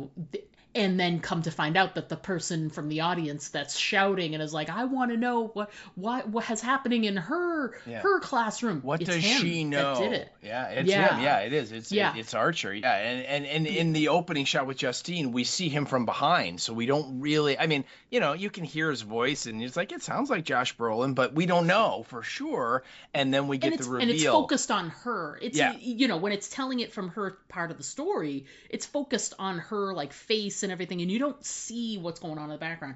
But where once it gets to Archer's part of the story, it's definitely like you see where he is inserted in the timeline. Mhm. And that's when I made the note on my notes about the movie that it's hilarious. I didn't remember you saying Black Summer when we talked about this, and I Mhm. literally wrote it down when I said that I love stories that are structured like this. And when you add in Josh Brolin's part of the story, Archer's part of the story, and you see how it fits into Justine's timeline, which we have already seen, and I put Mhm. in as an example in parentheses Black Summer, Yeah. because anyone who's seen that series knows, we saw that one interaction with the zombies out on the street corner there. We saw it from four perspectives, five Right. perspectives, Yeah. different stories from the different people, and it was that same moment told 4 or 5 different ways. And as soon as I saw that we were going to see this story play out with these two, I was like, oh, I hope this goes for the rest of the movie, and it did. And it's one of my favorite parts of the movie is the style of the story, which becomes clear once we start getting into Archer's part of the story, because you see him inserted in in the town hall meeting, then later he's outside of her house, then later on he's around town, he's doing this, that, and the other, following her, ends up in at the gas station with her, whatever, with the Marcus moment. It just there's a lot of really great moments that you see from a different adjusted perspective once you inserted Archer in, and then again with the next person's storyline, and then the next and the next and the next. So I I was so happy to write that note and say, I love this structure of this story. It's just done in a way that I like a story that does that, that tells Yeah. the same story from those different perspectives, you know. I love reading a book that's like that too. You know, there's a couple of authors I know that tell stories that way, and Lucy Foley is a suspense writer, and she tells some of her books are written that way as well, where you know there's an establishing moment and you see it from multiple perspectives, and as it's going, you don't really know how it's going to play out, or who's, you know, in terms of reliable and unreliable narrators. You know, you can apply that to this too. You know, is Archer remembering everything correctly? Is Justine remembering everything correctly? You know, so is there? So you're watching the story to see if it's exactly the same or if there's little nuances that are different. So yeah, I thought that was really great. And like you were saying, yes, Archer, very different. You know, his obsession with his son, and you can see how it's affecting his day to day. And I thought it was good because here's this story of 17 students that are missing, and they just focused on the one, and Archer really should be like representative of how all these parents are probably feeling, at least in some degree, you know, Yeah. that they're all frustrated with the cops, that they're all scared because there's, you know, nobody's ever seen anything like this before ever, and there's no explanations and there's no leads and no nothing, and he is sort of like this like the conscience of the story, like he's the representative of all the parental, you know, sort of emotion that's happening. So Yeah. Oh yeah. yeah, very cool, very cool.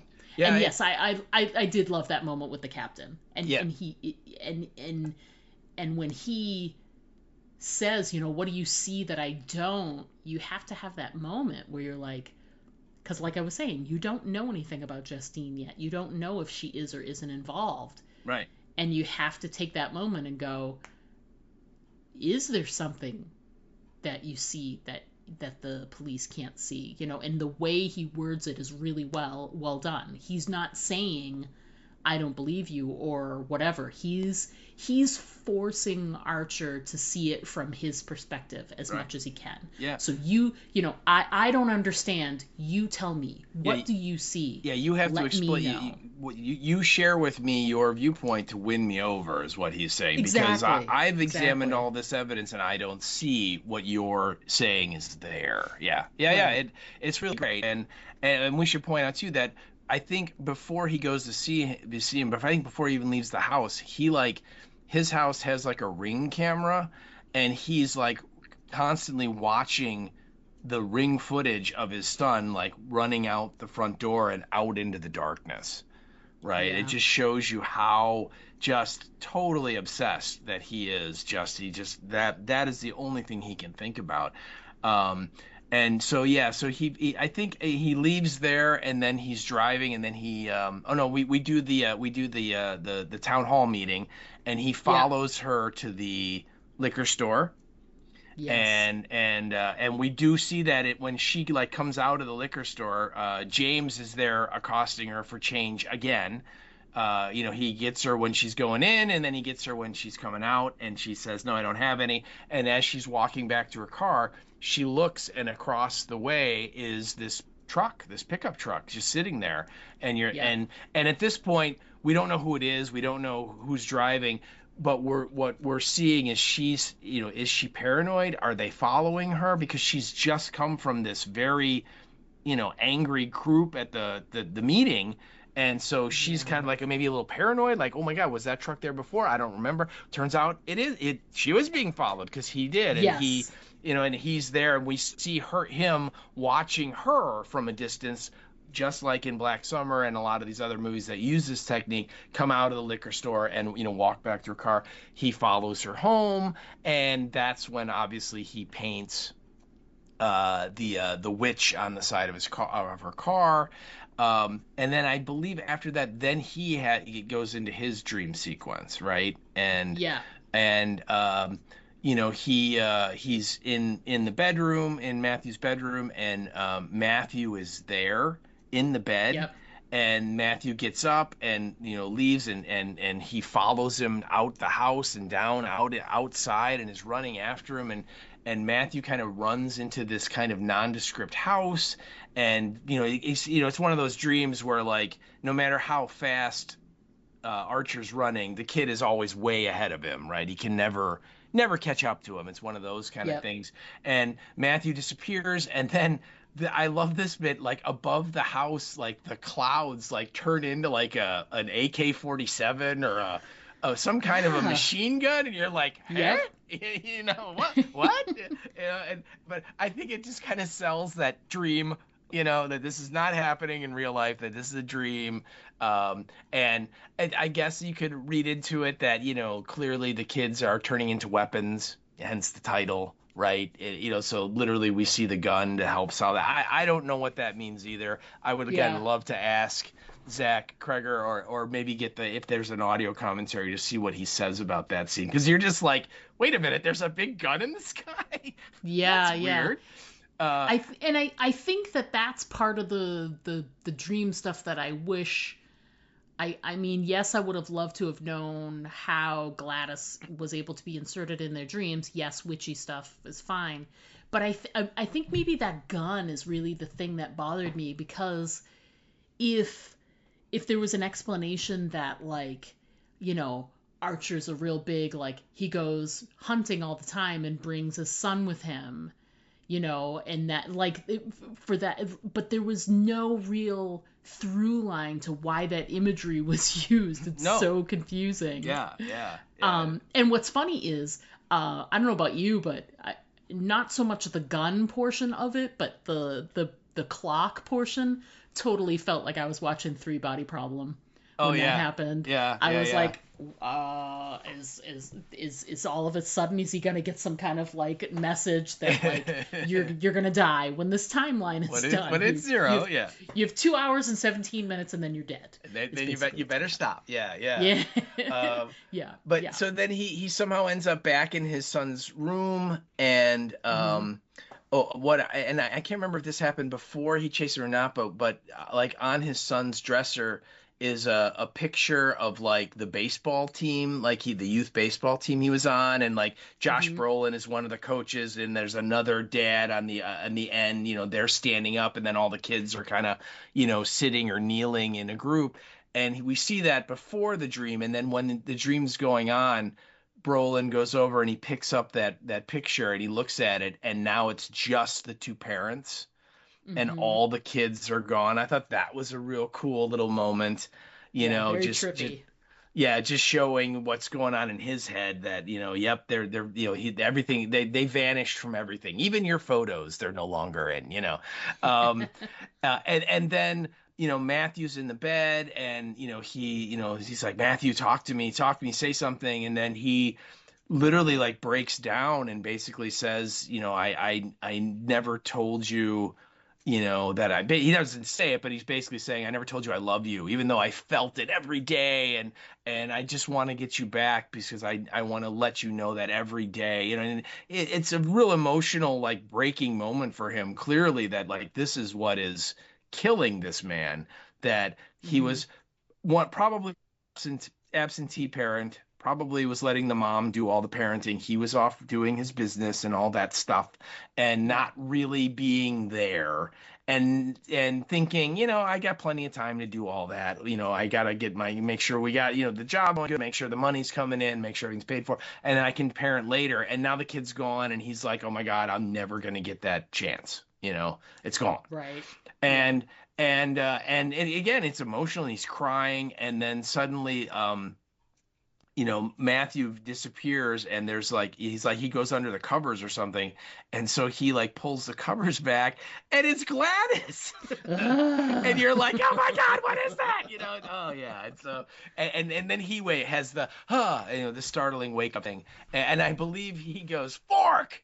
Yeah, he's like, what the fuck? Yeah, he literally is like, ah, but unlike her, he does wake up. He doesn't. It's not a dream within a dream with him. We don't get that. Yeah. They don't go back to that well a second time. They just go, no, he woke up. But again, you're right. Why is Gladys in these dreams? What is how is she inserting herself in there?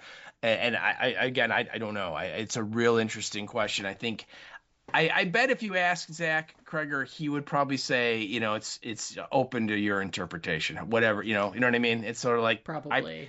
he put it in there and let you decide why that's happening. And sometimes that's really irritating when someone says that because you're like, no, I want to know. Yes, But please tell me. yeah, but again, I would think I would bet that would probably be the response. Even if he like has a reason in his head, I think he would throw that out there, and that way he's not dashing anyone's, thoughts about the movie.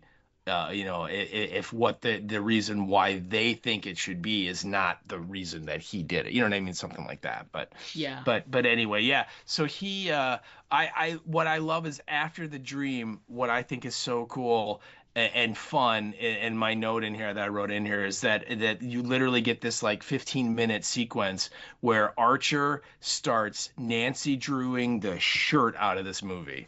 And I mean, literally, because again, cops are no help, right? Yep. Captain Ed, what do you see that I don't? We've done Mm-hmm. everything, we'll let you know if we find anything, right? Just like Justine with Paul, when he's like, don't you go and try and solve this thing on your own. Leave it to the professionals. And she's like, yeah, suck me, right? She's like, Yeah. I'm going to solve it because you guys won't. So he starts like he goes outside and he's looking where Matthew ran off into the night and he's trying to figure it out, and he looks up and he sees the radio tower in the distance in a direct line from where Matthew disappeared. And then the next thing you know, he's got like the map of the town with all the city blocks, and he's drawing lines with a straight edge, and I mean, he's doing it, and then he remembers that other parents had ring cameras and desktop footage and security footage and stuff, and he's like, I gotta see that and see where Yep. did their kids run.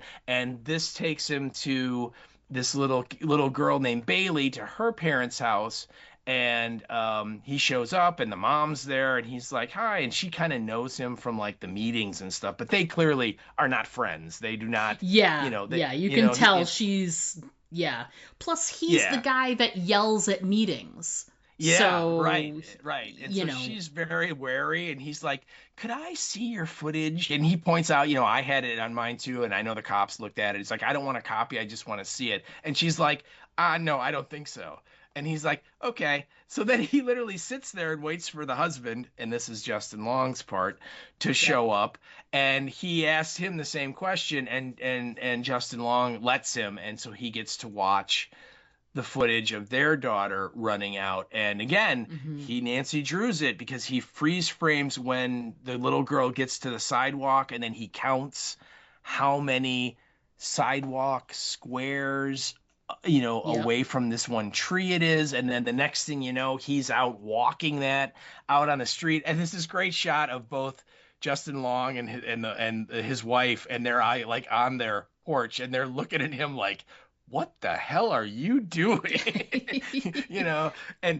And he like sticks the flag in the ground, and then he comes back and he's got the little laser pointer and he's doing all this stuff, and then he's in his truck and he's drawing again on this map with a straight edge, and so he has like one line of like the path that his son took, and then he has the line that their daughter took, and he sees where they intersect, and he draws a big circle, and so he's like narrowing it down. And again, what's really great is that in the long shot of him doing this, you can see Justin Long and his wife, and they're in the house looking out the window at him going, what the hell is he doing? What is he doing? It's really funny. But again, it's great because he's Nancy Drewing it. He literally is like, fine, you know what? They're not gonna help. I'm gonna do it. And it really does kind of push the story along, because now he has at least a starting point of like where to start looking. And I think it's at that point then he's like driving, trying to figure out like what around here could they have gone to or been running to. And then he sees Justine's witch car pulling into the liquor store again. or sorry, pulling in to get gas. Yes. And he pulls over and he comes up to her and starts talking to her, and she is immediately like, look, leave me alone, you've always been mean to me, and you got everyone's persecuting. He's like, no, that's not it at all.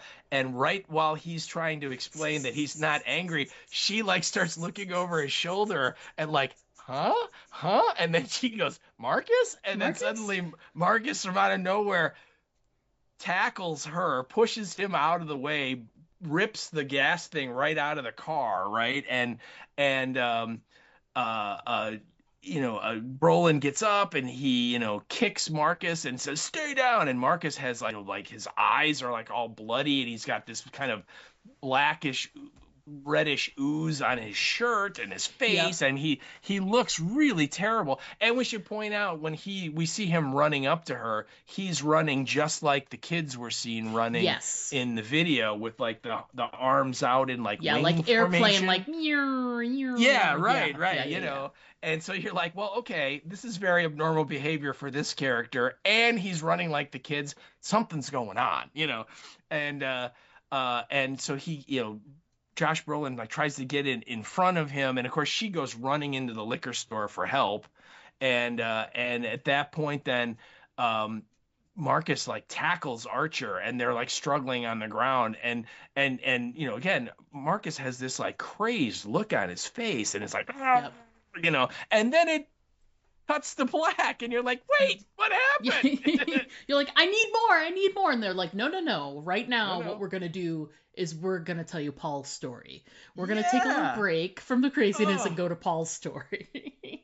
Right. Which I again, it's frustrating, but I really like it that Yeah. they he cranked up the tension and the weirdness up till 11. Man, I mean, it is all the way up when Marcus attacks her in broad daylight like that, with Yep. no understanding, no reasoning, and then to just cut away from it and literally like jump back like the previous day to Right. Paul going through all of his stuff from that day. I mean, because you're like, no, no, no, no, that the other story, that's what we want to know, the other story.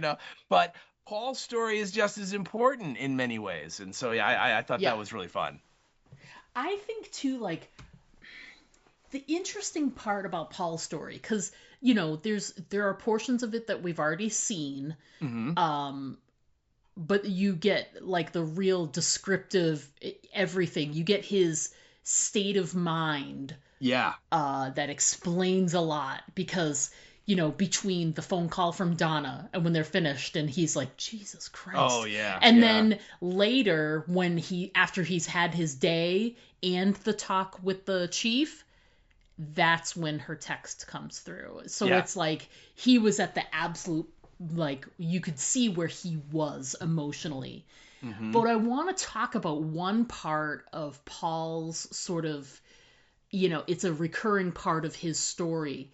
He has this weird, like this whole thing with like being stuck with a needle Hmm. between the one that was in the pocket, and then later, I mean, he was Oh assaulted my. by needles, but he Oh. just has this the fact that his reaction to an accidental stick, and it's a teeny one right on his finger, it does draw blood, through the glove, so that's not a good thing. And it was, it's a needle from a guy who was an obvious tweaker, you know what I mean? Oh So yeah. the possibility of it being a fully very nice and clean needle is probably a very small probability. Hmm. But his violent reaction to finding out about, like, to the pin, I'm sorry, the needle stick. I wanted to say the pinprick. It's kind of a pinprick, but it's the needle stick. It's so jarring and Hmm. so unexpected. I'm not saying you would ever expect a violent moment from anyone, but it just, the fact that the way he just like clocks James in the Oh. side of the head, it's such a quick and such a I don't know, like this animalistic sort of reaction. He's so incensed that he was put in that position. that he can't help but lash out in such a violent way. What did you think of that? Like when you first saw, because I know you've watched this movie a couple of times, but your very first time you went through that scene and you saw how Paul reacted to the needle and then the punch and everything after it, which is just so kind of, it's a little unhinged, isn't it? Oh yeah, absolutely, absolutely. And Okay. I think what I read into it is that he is in a very unpleasant situation in general and Mm-hmm. under a lot of stress and a lot of pressure because like you said when he gets the call from Donna and she's first of all she's coming home early from her trip, which right away he's like, oh, Ugh. Yeah. because now he has to go to this lunch with his, I'm guessing future parent-in-laws, Yeah. Yeah. Yeah. father-in-law, mother-in-law, because it's their wedding anniversary or something. And I'm sure he was not planning on doing that. I'm sure he was looking forward to not being around Donna because Donna, as she points out that like she'll be ovulating at a certain time. And so, hey, isn't that great? So we can keep, continue the procreation. And he's sort of like, yeah, that's great. And so you get this sense that, he's like being forced to do stuff he just is like not really into, Yeah. and Yeah. and then when he, is doing his job, which is like the one bit of solace from all the other crap in his life, and he finds James, and James is trying to break into the warehouse or whatever, and he chases him down, and he pulls him over and everything, and he tackles him, and then he's like, "Are you okay? We landed hard. Are you all right?" And he's like, "Yeah, I'm fine, officer," and all that. And then he's searching him, and he's like, "Do you have anything that's gonna stick me in your pockets?" And he's like, "No." And he's like, "Are you sure?" And he's like, "No, sir." And then he sticks his finger in there, and he gets poked. Right. Yep. And, if that guy's got AIDS or hepatitis or, any of these icky things and it's in that needle, then he's got it. Right. I Yep. mean, that's I think that reaction then when he just clocks him it's sort of like the needle was like the last straw for that day for Paul, Mm. right? Yes. And Yeah. and on top of it, he's clearly like going to Alcoholics Anonymous, so he's trying to quit drinking, Mm-hmm. and because Donna points out, did you go to a meeting? And he's like, no. And she's like, well, I really think when you're by yourself, you should go to a meeting. And he's like, I don't want to drink, but if I do and I get that urge, I will go to a meeting. So he's like, even that is being forced on him, right, in many ways. And so he's fighting, I really want to drink. My life is not really going where I want it to go. And I just got stuck by this, as you pointed out, this tweaker. So I think that was it, and that's where he snaps, and he just. I mean, he cold cocks the guy and knocks him out. Yeah. That's how hard he hits him. And then, he jumps into the cruiser and he gets out his little medical bag and he's spraying the, disinfectant or whatever on his finger where he got stuck. And that's when he realizes that all of the stuff that he just did to poor James is right in front of the car in view of the car camera. Yes. And he's like, son of a Oh, bitch. damn. Yeah, right. Yeah. And we should also point out, too, that we find out that his father-in-law is Captain Ed of Right. the police. So there's that weird connection to everything, too. And so he goes back and he tells, well, he wakes up James and he basically lets him go. And he's like, look, you know what? You wronged me with the needle stick, but I wronged you by smacking you in the face. Let's just call it even.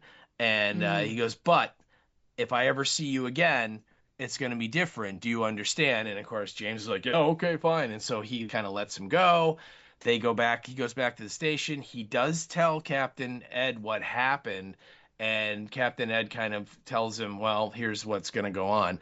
That footage will sit there for like a month in a hard drive somewhere, and then it'll get erased because after a month, they just re-record over the data again. He said, so as Right. long as that guy doesn't show up and file a complaint for a month, you'll probably be okay. He said, but if that guy comes back, you got some splaining to do, right? I mean, it's gonna not be good for you. And so now he has that pressing on him. And you're right, he goes out to his car and he's extremely angry and upset about what's going on with his finger. Did he get something? Is he gonna, suffer from some horrible disease now? And on top of it, could he lose his job and all that? And right at that moment, Justine texts and clearly says, Yeah. "Hey, you want to go out for a drink?" And yeah, he's just like, you know what? I do. Yes, I do, and I do. And it's funny because he, when you get the other side of the story, you just get, Justine's side of the bar interaction. Hmm. And then afterwards, you feel kind of like you feel bad for Paul because you're like, she's kind of manipulative and she made that. But then you see his side of the story too, and you're like, well, he was very willing. You know what I Oh mean? yeah, no. He was sort of pushed to a limit, Hmm. and Justine was just at the right place at the right time Yeah, to sort of like put the suggestion in there.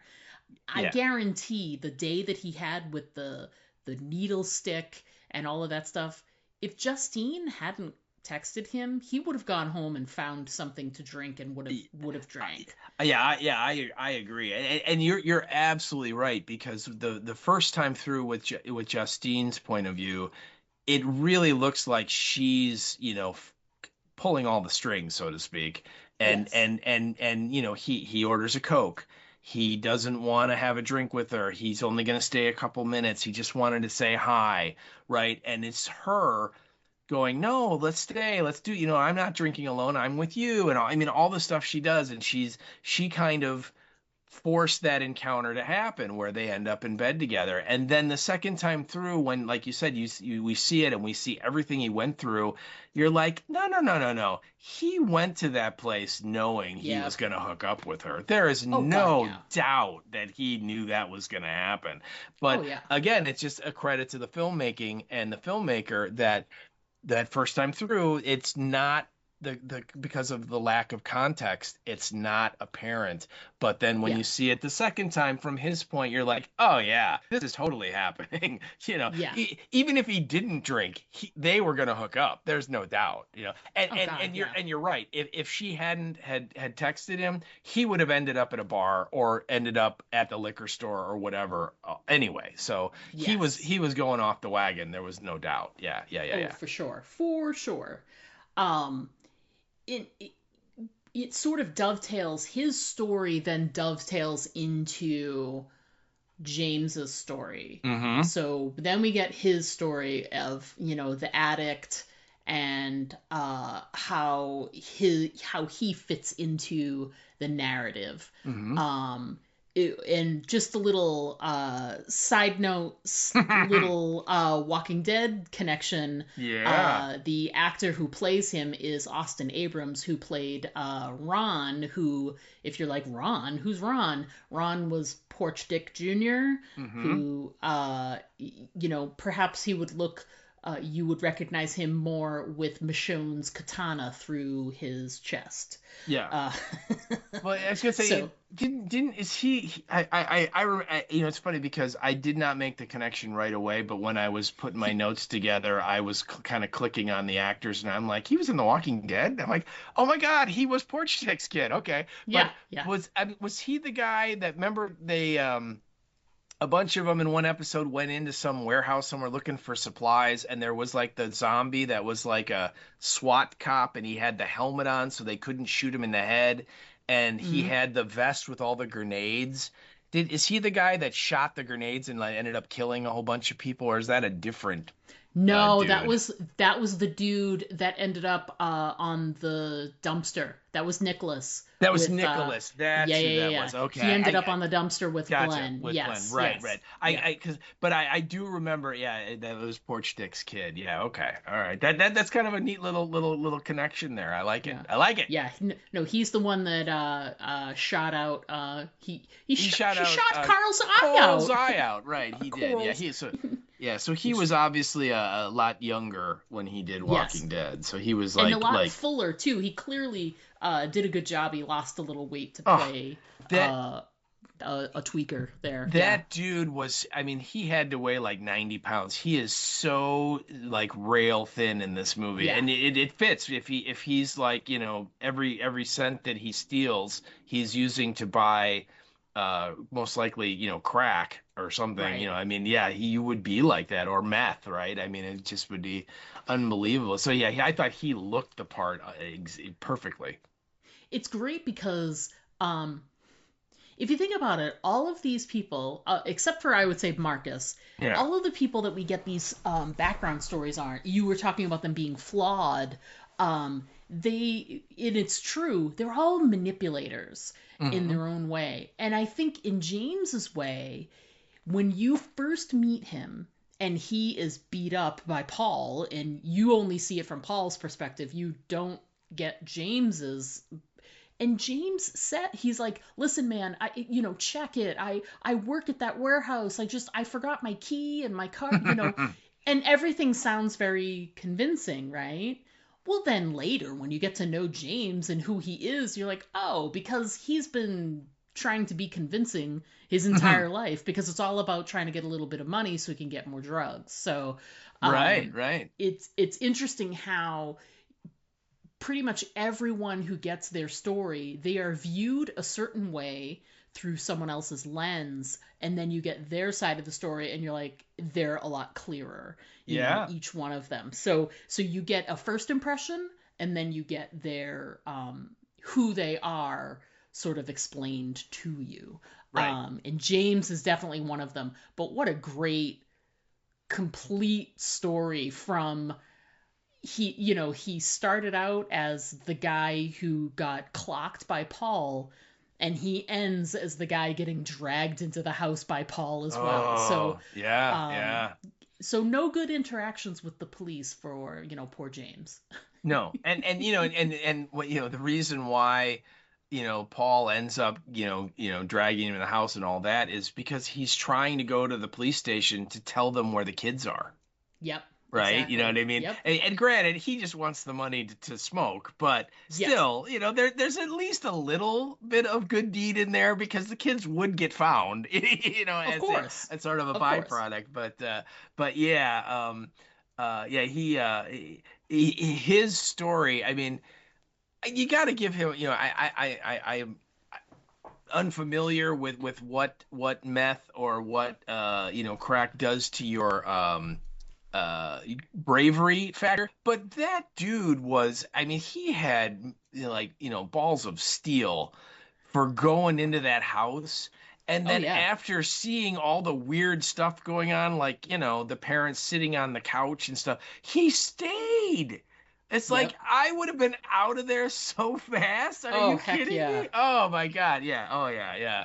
But yeah, we kind of see him, and he's like you said, he's like the scene where he's talking on a phone to, I guess, like his brother, and he's asking for money because he's Hmm. like, I need to get like shoes so I can start this new job, man, and then I can pay mom back. And then and then again, as soon as he asks for money, obviously whoever it is knows, well, this is, he just wants to get money to buy drugs, and Yeah. so on. But while he's doing that, he's literally walking down the street trying every car door from all these cars parked on the Yep. street, seeing if any of them are unlocked, Yep. because he's like, literally he's at the point where he like is just everything he can take to pawn for money for drugs, he will. I mean, that's just Yes. where he's at. And so he does that, and he finds one door's open, and he finds like a kid's backpack, and it's got like a little kid's like iPad and headphones and a Walkman, and he takes it to the pawn shop, and the pawn shop guy's like, no, I don't want this garbage. So he can't get any money, so he's down on his luck. That's why he tries to break into the building, and then Paul catches him, Yep. knocks him silly, lets him go, and then he is like walking around in the town, and it's raining, and he's not having any luck, and then he comes upon Alex's house, and he sees all the newspapers in the driveway, Yeah. And that gives him the idea that, well, clearly no one has been here for a few days. Maybe they're Yeah. not home. And so then again, he sees the newspaper on the windows, but he, again, doesn't deter him. No, no, no. And so he ends up going in through like climbing up the trellis and going through the window. And, again, a wonderful reveal. He makes his way downstairs, and he sees like the TV, and there's like a video game and a console and a whole bunch of cartridges, and he's like checking all that out. And then he looks up, and in the reflection of the TV, he sees the two parents Yes. sitting on the couch behind him. He's like, oh my God, and then he's like, I'm so sorry. I'm so sorry. And then he realizes that they're not moving, and he's like, hello?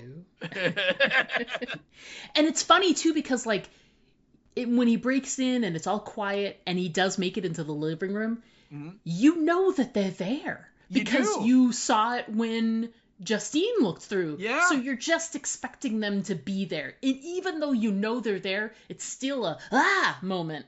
Yeah. Oh yeah, it is. Yeah, it is. But again, like I said, he does like first of all, I would just like to say that I would never break into a house like that. Let's just start with that. But if I did, and those people were there on the couch, that is it for the burglary attempt for me. All right. I'm going to go find another house. That would be me. All right. Yeah.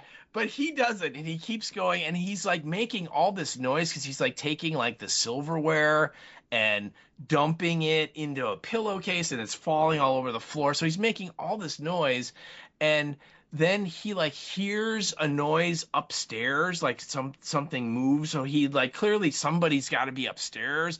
That doesn't deter him. And then he goes down into the basement, and in the basement, that's where he finds all the kids. Yeah. And I love how his reaction to everything is always like, oh, sorry. Oh, I'm sorry. I'm sorry. I'm sorry. I'm sorry. I'm sorry. I'm sorry.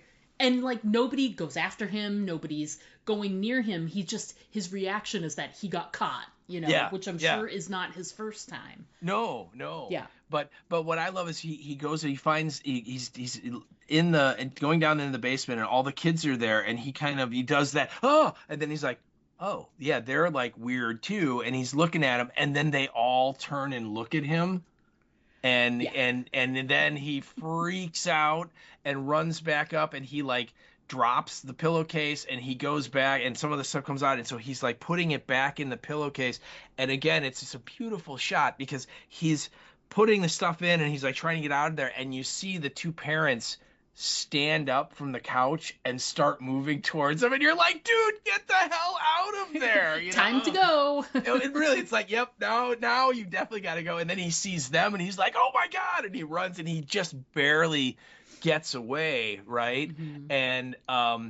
And so he survived the encounter, and then he goes and he sells all the stuff to the pawn shop that he stole. And while he's there, he sees on the wall a poster with all the kids' faces on it, and it says like $50,000 reward for information leading to the recovery of these kids. And he looks at it, and he looks down, and then he kind of has this weird like, and then he looks back at it, right? Like the wheels are very slowly turning in his head. He's like, wait a minute, I think I know that, and so he tries to call the police, and he's like, I don't like police stations. Could you like bring the money to me? And, and clearly the cops are like, no, and so he has to go. So then he walks back to the police station, and that's when Paul sees him and goes terrassing after him. And he goes racing back into he has like a tent in like the woods where he like lives, right?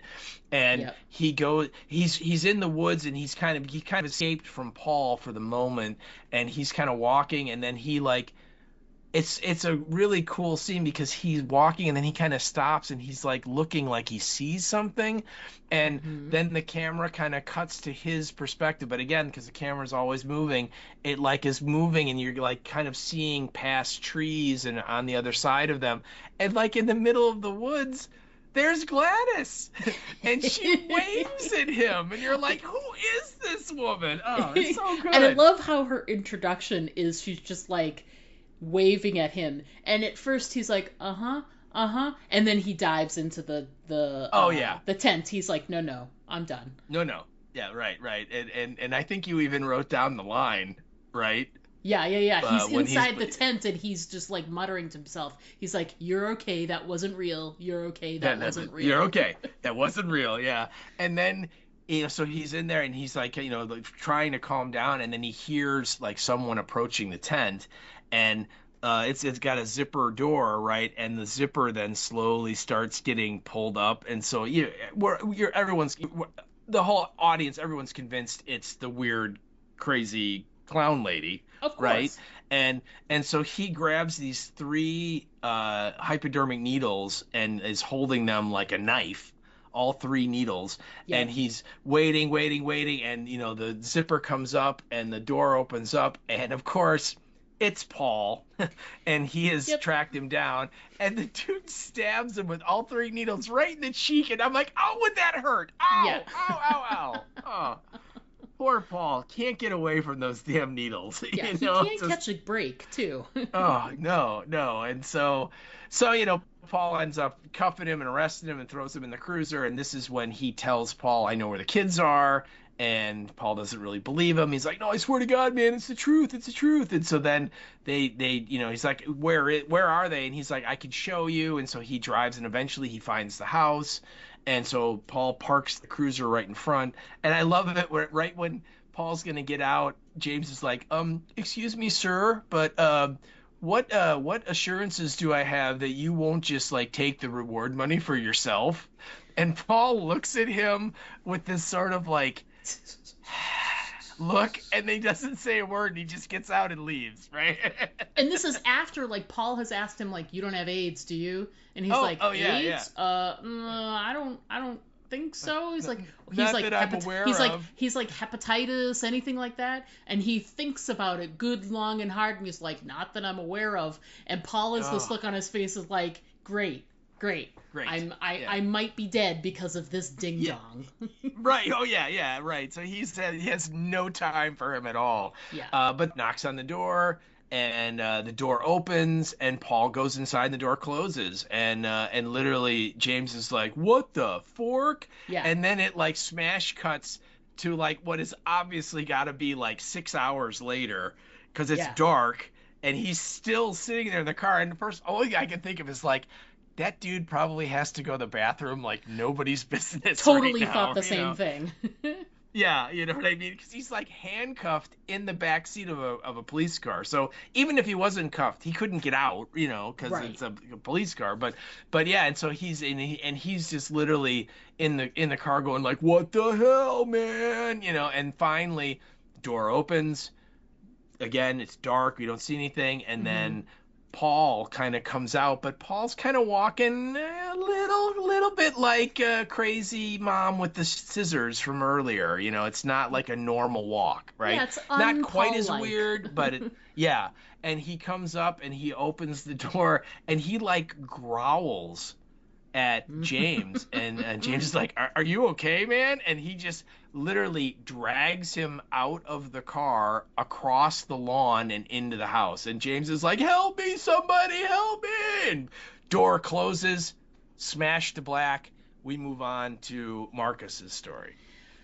Which is, I mean, I like all of the stories, but I think Marcus's is probably the most eye-opening, no pun intended. I swear to God. Yeah. But it's the most eye-opening though. because you will learn the most in this one. Yes. And it makes sense because and that's not true. I mean, you learn everything with Alex's, but I think I liked Marcus's story the most because it was so, God, it was so crazy.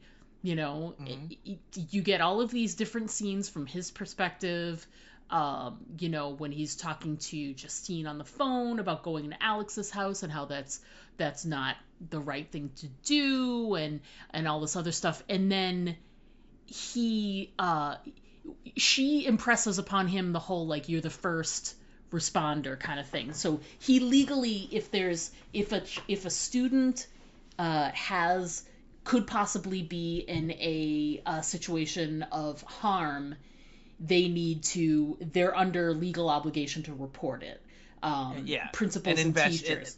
Yeah. and like have like a preliminary like talk to the parents, Yeah, make yeah, sure yeah. everything's okay, see Yeah. if anything is there any truth to the allegation, that kind Yeah, of yeah, stuff. yeah. Yeah, Yeah, he yeah. just wants to like take a pass at the parents. So he like tries to set something up, and then Oh. Gladys shows up instead. And you know what's funny? That in that whole sequence with Gladys, which was off-putting and strange, just like her, um, I the best part about that whole scene was the She is secretary. amazing.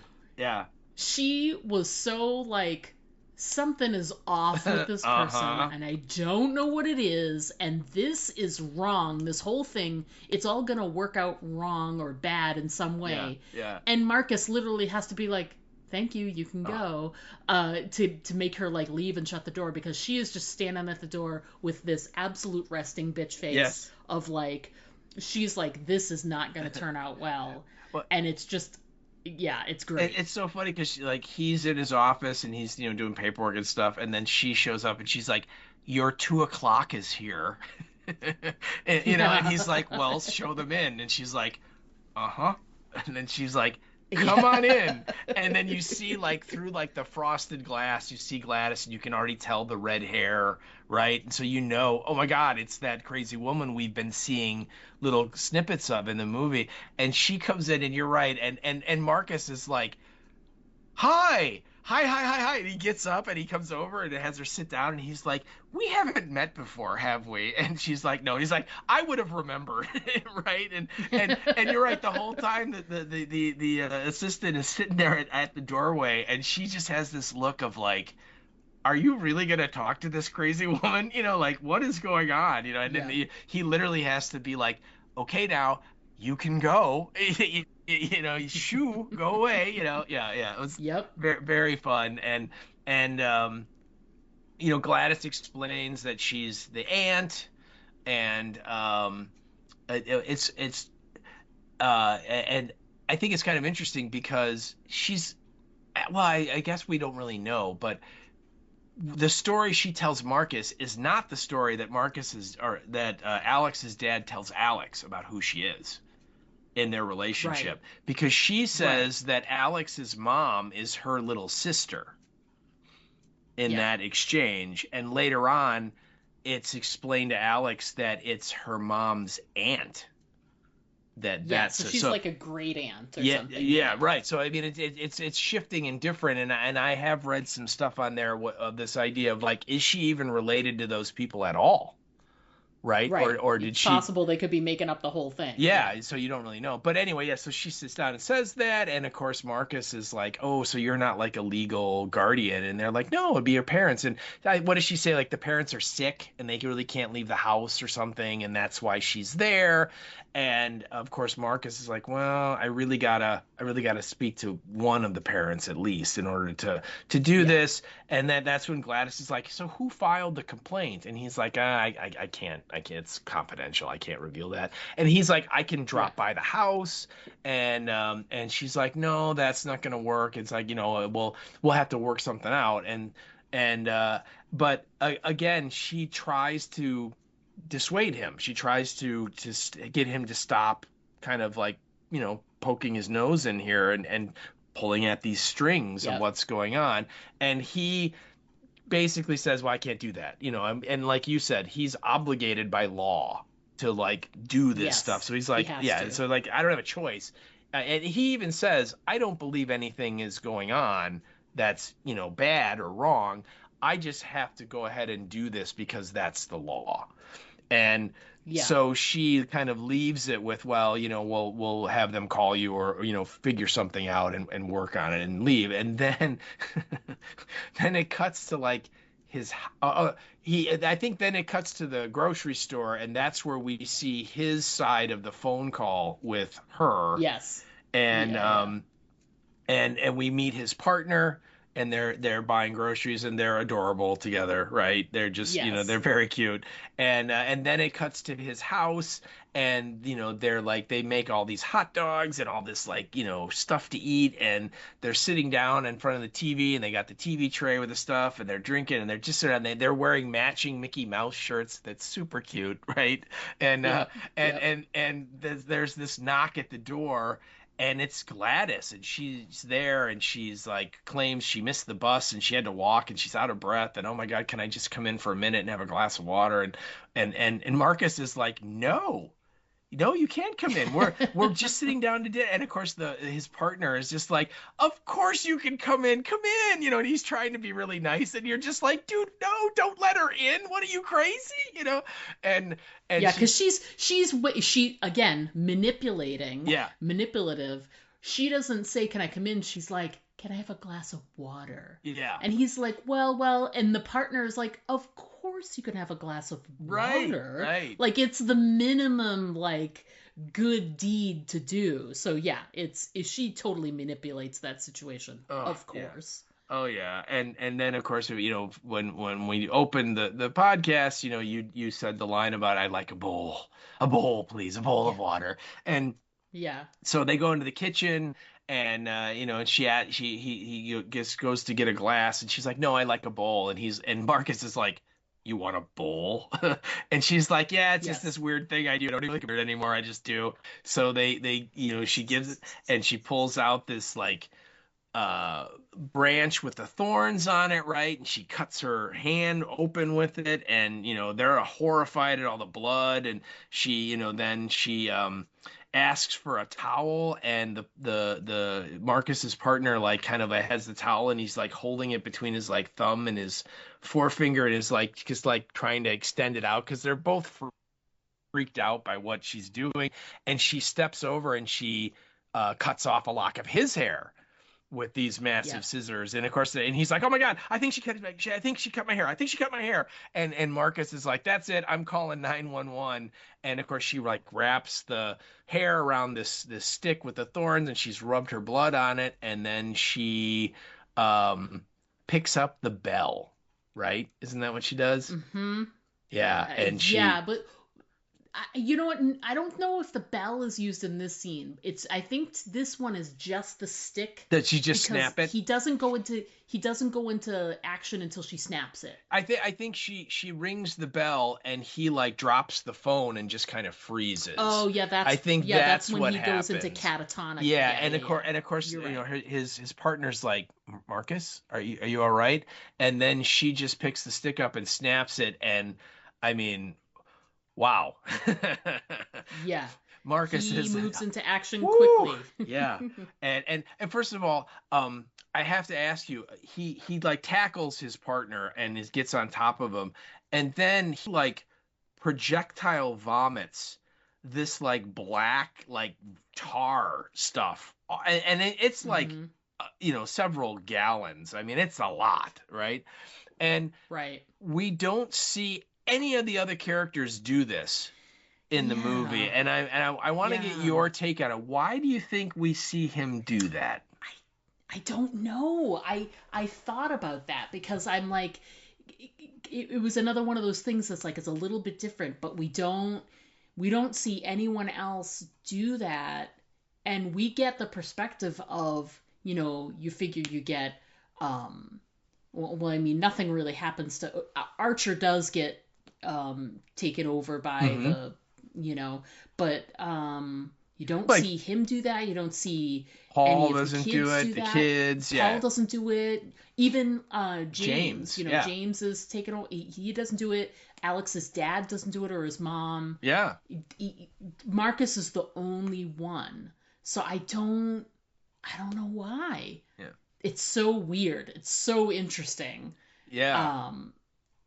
When I did when I guest starred on the Ghoul Talk podcast, and we talked about this, one of the people I was talking with, their theory, which I really like and I think has a lot of merit, although I don't know is true, is Marcus is basically instructed to kill someone that he really cares about, whereas everybody else really isn't. And so maybe that, like, the theory that I was told is that that's his body violently reacting to what he's being forced to do.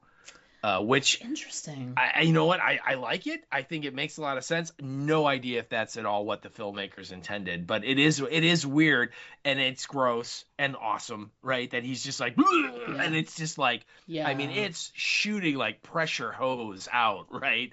And Yeah. then the way that he kills his Ugh. partner, oh my God, is It's oh it's really well. It's so. Here's the thing that's crazy about it. You know what's going to happen to him physically because you see Marcus's face later. hmm And when he excuse me, when he flips and he attacks his partner, immediately, it's at first it's the choking, then it's the vomiting the oil or whatever it is. whatever it is, yeah. And it's the last thing he does is the bashing of the Oh, head, the headbutting. which Oh, is so crazy. yeah. But Yeah. as soon as he rears his head back to do it, you're like, oh, yes, that explains why his face looked the way it Right, did right, when you yeah. see it later. Oh, yeah. And it's in the fact that that is happening and that Glass is just like, do do do do do. Yeah. I'm gonna go wash my hands and da da da Yeah, da. wrap, Get wrap, you whatever. wrap the towel around my cut and, kind of clean things up a Oh, little and put stuff back in her bag and oh my god. yeah. Yes, it's incredible Oh, that whole sequence, and it was. I had to look away because it got ugh. very graphic really quickly, and it was just so really well done. Because again, it's not behavior you normally see. It's not a reaction you would expect. It's so and it's nothing we've seen yet. We've hmm seen, the catatonic, we've seen the mom walking around with those scissors and we saw the kids running. We see the end result of Marcus. We see the running. We see him attacking Justine, hmm but we don't see the head back. This is the only time you see that kind of behavior, and it is so Oh, off-putting it and is. so weird and strange, and it's just so well done. So Yeah. well done. Well, and It's very gross out, and it's hard to watch. I looked away. I'm not well, gonna lie, but it's just really good, really, really good. and there's that one shot that is like looking up from the floor, and so you see his partner like from the side, and he's sort of headbutting towards the camera, and then of course in the background we Hmm. see Gladys just calmly watching and observing, and yeah, I mean you can tell that like the partner's head is like caved in. I mean Gone. it's yeah, Yes, gone. it is very off-putting, and it's not direct on the screen violence and gore. I mean, you don't really get a very good Hmm. look at it, but you get enough to know what's going on and lets your imagination kind of fill in the pieces, which as Yeah. we talked about when we talked about Jaws, that is infinitely scarier and more powerful than any effect that Hollywood could ever come up with, right? Uh, Yes. and Absolutely. and yeah, it is. It's very off-putting, and because you get these, not a lot, but you do get these brief moments where these two people are very happy and are very much really like each other, love each other, whatever, however you want to say it, and the fact that he would go that violent and killing him is terrible enough, but the way that he kills him, it's so just so frantic and violent and bloody and gory. You know what I mean? It's just that, Yeah. if he just choked him, that'd be one thing, which would be awful. But I mean, he literally caves his face in. You know what I mean? It's just like, oh Oh, my I know. God. Uh, and of course, when he finishes, then Gladys takes that stick and unwraps the hair of the partner and reaches into her purse and pulls out Justine's golden curly lock And and wraps it. you've already seen it, so you're Yeah, like, oh god, oh god, oh yeah, god. yeah. And now it's like, and again, it's like another piece of this weird puzzle has now been put into place in that, oh, that's why Marcus, came at her like a kamikaze. And Yep. I mean, she wraps that thing up and she cracks the sticks again, and he is like off. like a track Yep. star. He's like Usain Bolt Yep. running down. And wow, wasn't that a cool shot when she, just to show how manipulative she is, she leaves the house and goes out, and like her car is like parked right there. So the whole story about missing the bus and all that, totally made up, just a lie, Oh God, yeah. And Oh yeah, God, yeah, and yeah. it's so great. And as she's getting in the car, if you look down, disappearing down the street is Marcus, running Mm-hmm. arms out in the airplane mode, the whole thing. And it's a really kind of a coolly constructed scene. And then you get that sort of montage of him running like through the town, through the baseball game, past the people that are eating at the outdoor cafe. I mean, and all these people are like, "Oh my God," they're freaking out because he looks the way he looks and he's running the way he's running, and then finally, he gets to the gas station, and now we're back up to the moment in Archer's story that we cut away from. Yeah. Which is great because you get the tail end of that fight, Mm-hmm. and then you get the whole thing. You get the whole how it all plays out Oh, in the full sense of the word. yeah, yeah. We get he chases her through that storm Oh, multiple oh times yeah. and finally makes it, and she the only way she can get away from him is to be faster. So she eventually makes it out to her car, and he breaks the window. He almost gets her, and she just like starts the car and just like screams Mm-hmm. off and goes away. Mm-hmm. And he takes off after her. Mm-hmm. And Archer's like, well, I gotta follow this Yeah. and see what's happening. So and try and now. Meanwhile, they've just had their first interaction where she's like, leave me alone, and he's like, no one's threatening you and whatever. It's very contentious right before Yeah. he gets there. But now he feels compelled to go after this whole scene, and I don't know, save Steen, help her in some way, Oh yeah. because he already did.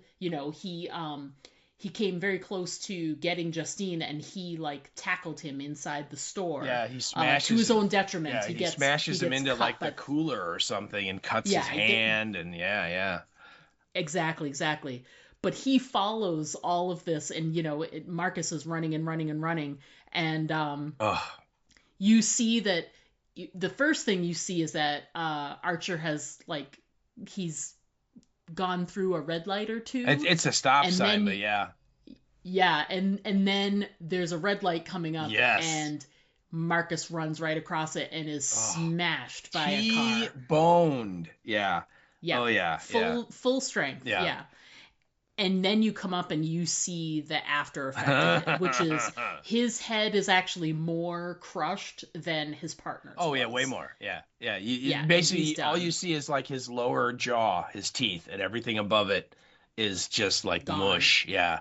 And Yeah. what I really love about that sequence is Archer's in the truck and he's driving, and we see like it's like a long shot. We see Marcus get hit by the car, right? Because Yeah. he's running away from the camera and he's running through the intersection, and this woman's driving her car and the light turned green, so she's going, and she just plows into him, and then Archer kind of pulls up and gets out of the car. And what I love is they use this old audio trick that you've seen, you've heard in a ton of TV and movies, where he gets out of the car and everything, all the high end has been rolled off, so it's very muffled and sounds like this, and Yes. and it's muted like that. And as he's like walking over to where Marcus's body is, they start bringing in the high end, and the sound starts to clear up, and you hear this woman who just hit this guy, and she's just like shrieking, as you would imagine, because she just ran over this dude and killed him right out of nowhere. Yep. And it very simple effect, but it just really helps sell the sort of like confusing, everything's coming into focus and now we know what's going on moment. And Archer is just sort of like, damn, that guy, he did. Yeah. I don't have to worry about Marcus anymore No. because Marcus isn't anymore. Yeah. And also, I just want to point out when she runs into the store and she like runs to the back, and there's like a back door, but it's like padlocked or something, so she can't get out. And that's when Marcus is closing in on him, and that's when Archer tackles him into the cooler. And so then she Yep. tries to run back to her car, and as she's running out, the guy that owns the liquor store is like, "Get out of my store!" And she's like, "Will you forking help me?" Yeah. It's like, why are you not calling Yes. the police? Why are you not Ugh, doing something? But I thought that was really funny. Um, yes. yeah, and in terms of Archer and why does he go after Marcus, and after they leave, after she drives away and Marcus is chasing, for my money, I think it's that is the moment where I think Archer gets it, that you know what, she's not the cause of what's going on, you know, Yes. because Marcus was running just like the kids, and he recognizes that, and he Hmm. was clearly going after her, right? I mean, Oh there's God, no yes. doubt he Yes. was gonna, and not only was he going after her, he was gonna fork and kill her. There's no doubt that, Yes. and I think Yes. all of those facts kind of hit him right at that moment, and he kind of goes, "She's not the problem." And so now he has to Hmm. go and try and help her, because if she's not the problem and if they're going after her, I should help her because she needs help, but also she might know something that I don't that can help figure this thing out. So I Right. that's at least my idea, my thought of that moment is sort of where he's sort of like, yeah, my initial hypothesis that she's the witch, I was right. There's a witch. It's just not her, So Yeah. Yeah. Yeah. And they decide to sort of they um Nancy Drew the shit out of it again. They do. they do. They Yeah. do. He's because he was injured, he's getting stitched up at the hospital. Hmm. She waits around for To him thank and they him. talk Yep. for a second, and she's like, "Listen, I want to make sure to thank Yep. you, and all of that." And they get to talking about, he wants to show her like the Well, maps and the stuff like that, she says and something like, "I've never seen anything like that before," and he goes, yeah. "I have." And then he points out Yeah. that the kids all ran the same way Marcus did, and that's when he's like, "Can I show you something?"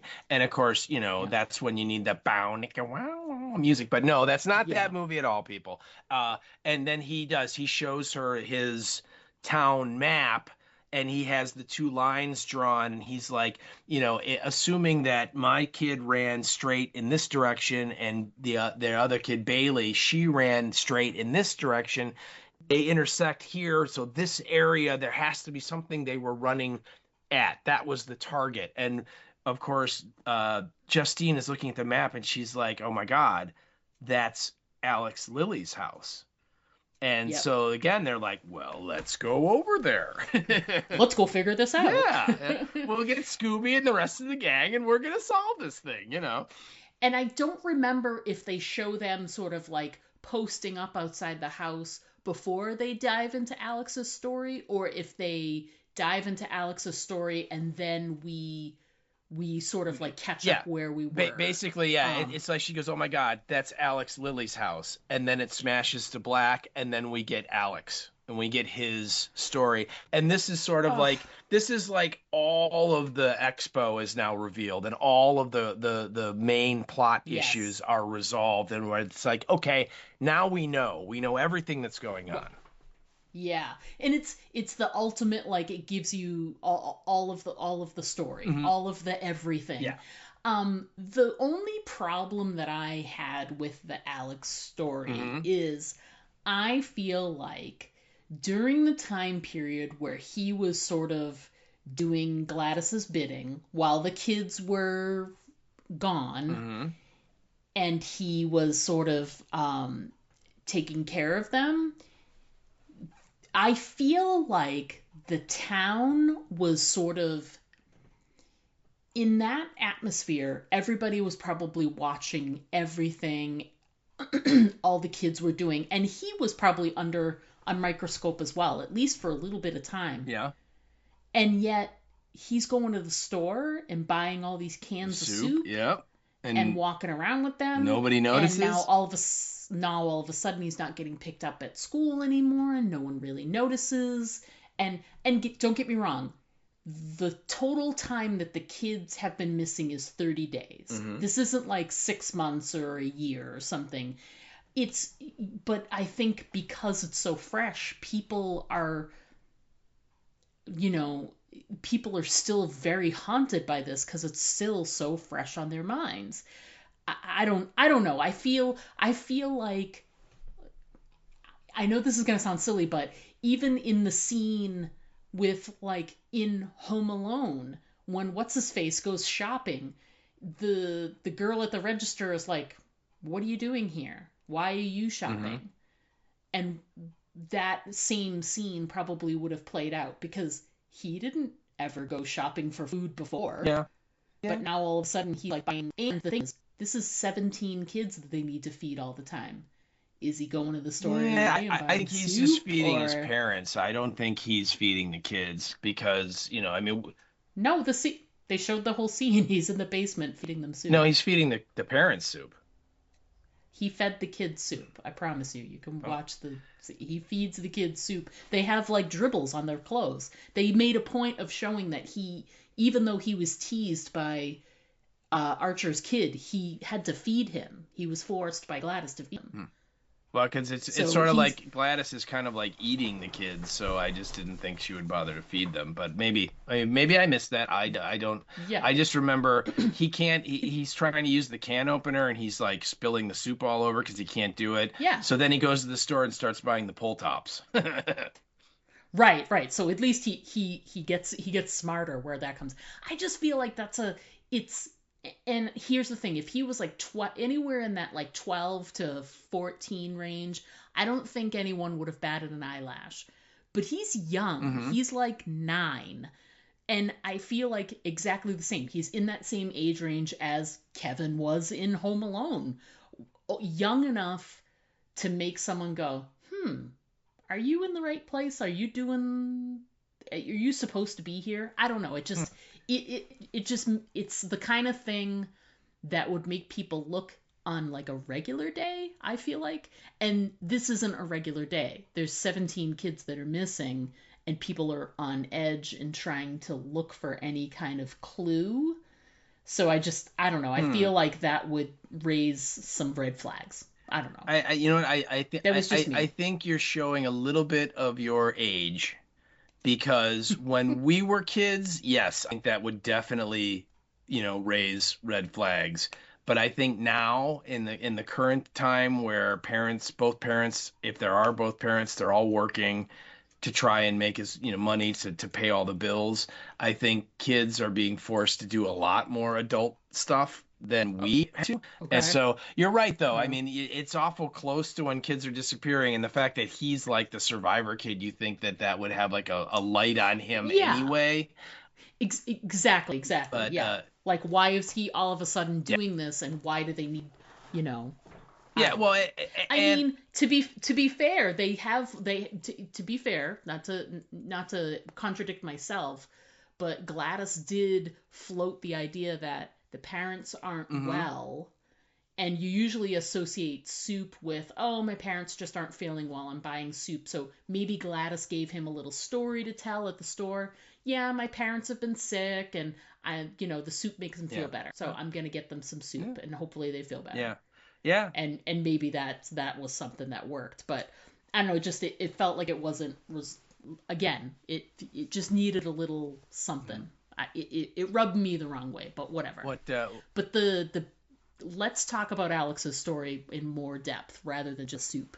I don't know, the soup seems to be kind of like the main thing here, so Clearly. I feel like, like the stuff with Gladys was, I don't want to say expected, but we already sort of knew she was doing something. We'd seen the stick, so we knew that was going to happen. But it's all the other stuff, like taking over mental control over his parents and how that worked out. And when my one question that I had going in was, how is Alex going to school every day walking and not saying anything? Right. And the scene with the Yeah. forks. Oh my God. Yes. That's all you needed. Yeah. Yeah. You're like, oh my Yeah, God. that was what I wrote down Alex's story, the fork stabbing, because you're like, ah, yeah, yeah, and we should say that it starts out and Alex is just kind of like a normal kid, although it is very evident that Archer's kid is a dick and Yes, he's a yes. bully and he is picking on Alex relentlessly, just and you're just like, oh, you little shirt, shut the hell up, Yeah. but he's still just a normal kid, and he goes to school, he goes out when it's over, his dad's there, picks him up and is driving him home, and you kind of get the idea that this is the routine, and the dad says that, hey, tonight's the night, that your Aunt Gladys is coming. And of course, the kid, I don't even know her. And the dad's like, yeah, I don't really know her Yeah. either. So we're kind of learning, yeah, she's a weird family member, but family's family. And we got to take her in because she doesn't know where else to go. And then, like, literally, the next day he comes out of school and the dad's not there to pick Yeah. him up, Yeah. and he's like, and then it literally cuts to what obviously is a considerable time later where all the cars in the parking lot are gone and he's still standing there. And this one teacher comes out and said, do you need any help, son? And he's like, no, I'm okay. And so he literally walks home. It's got to be a long walk, right? I mean, he's getting a ride to school, I mean, it's not like it's around the corner. And he comes home and his parents are sitting at the table and they're in the trance state, although they can still kind of talk a little, but they're very like, hey, Axeman, how you do? It's like not, it's like they're like drugged almost. And that's when Gladys like starts talking, and the kid like immediately doesn't trust her, doesn't like her, and he like throws the glass of water into his dad's face, and he's like, Dad, wake up, and so she sends him to bed, and then the next morning that's when Hmm. she kind of lays down the law, and that's where the fork scene happens. And oh my God, because um he comes downstairs and she's like, your parents are fine, they're just going to stay here, now I need you to not tell anyone that I'm here, don't mention me, don't talk about me, and if you do, I can make your parents kill each other. I can make your parents, like, what did she say, eat each other if I want to, Yes. and Yes. then she like shows him the root and she cuts her finger and she does that and she does the whole thing and then she snaps it, and literally both of the mom and the dad pick up a fork because they're both sitting at like the dining room table, and they just start like stabbing their face with these forks like I over know. and over, and you're like, stop, stop, stop. I mean, oh my God, I mean, finger trauma is really bad for me. This was almost finger trauma triggering for me, okay? I mean, because and they show like when they finally stop, you see like their faces and they have all these little puncture marks and little trickles of blood and stuff. I mean, it just was so creepy. And I mean, literally, like, like you said, like the hair on the back of your neck stands up because you're like, you know what I mean? Yep. That's how I felt. Did you feel that way too, where you're like, what are you doing? Yeah, no kidding. And again, this is the theme of the whole movie, which is unsettling behavior. It's Oh, behavior you wouldn't normally see. And if it's unsettling for me as an adult, like to yeah. watch these people stab themselves in the face with their forks, like Oh, this poor kid, and they did a good job of setting up the fact that, Alex is clearly, he's an only child, hmm. and his parents really care for him. His dad is always there to pick him up after school. His mom, she's the, she's the disciplinarian, but there's a lot of love you can Oh feel yeah, there. yeah. It's a And good you can household. also, yeah, and you can also tell too, like, because he doesn't have a great relationship with the kids at school, I think he's that much more reliant on this, the stability he gets from his mom and his dad. So when that, and he loves them. These are his only people. He doesn't have siblings. He doesn't have friends. It doesn't seem Hmm. like. He's And so his it, parents are his everything. And to see them be injured in any way, even though they're doing it to themselves, oh, like he oh. is so, like, he's so traumatized by Yeah. Oh this. yeah. And literally that's like the way she seals the deal of like you're gonna have to feed your parents, so you take care of that, make them soup, do all that stuff. And Yeah. I think at that point, um, uh, he's talking to her and she says that she's sick. I think he comes home from school and she's like upstairs and she's like, no talking today. I don't feel well. And I think Right. Yeah. she's like Yeah. throwing up into the bowl or something. And it kind of comes out that she's sick and she came here and she's hoping she can get better. And he's like, well, if you get better, would you leave? And she's like, yeah, if I got better, I would leave. And she goes, I thought your parents would help, but they're not. Yeah. But maybe you can help me instead. And he's like, what do you mean? And she said, I want you to bring like a personal thing from all of your classmates home with you. Mm. And it's not like directly stated, but what is pretty commonly inferred is that she has cancer or some icky disease, right? That's kind of Right. eating her away. And through her magic, whatever it is, she was trying to heal herself or prolong her life by like draining the life force of the parents Right. or taking something from the parents that would make her either healthier or healthy, but it doesn't work. Parents, it's not working. So now she's thinking children. Yep. Children will do that. And Yep. so that's why she's now enlisting him to do that. And so then we see that it's so great because he's like eyeballing like all these like personal items all these kids have, like, oh, you have like a ruler, and oh, you've got like a little stuffed animal on the back of your backpack, and then he's like, yeah, screw that, that's too hard. I'm just gonna take all their nameplates off of their like bins at the Yep. school. Yep. But he does, and then we see that she does. That night she does the incantation and summons them, and they all come running in, and they go down into the basement, and again, it's sort of implied that she's, draining something, taking something, eating them, whatever it is, something to them that is helping her. Because the Yep. next time you see her, she looks much better, right? She's much Yes. more Yes. energy, more spry, more up and about. And that's when she's like, now we're going to have to clean this place up because the authorities are going to come and start asking us questions.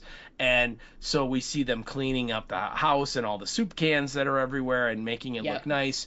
And then what I thought was a really great touch is we revisit all of the sequences from the very beginning with the girl narrating when she's talking about, the police talk to Alex, was there a movie that the kids saw where everybody ran away? And he said, if there was, I didn't see it. And all that stuff. And you see Alex sitting on a couch and they bring him a Coke, and you see his dad sitting next to him, and you see like the side of someone that you kind of assume is the mom, right?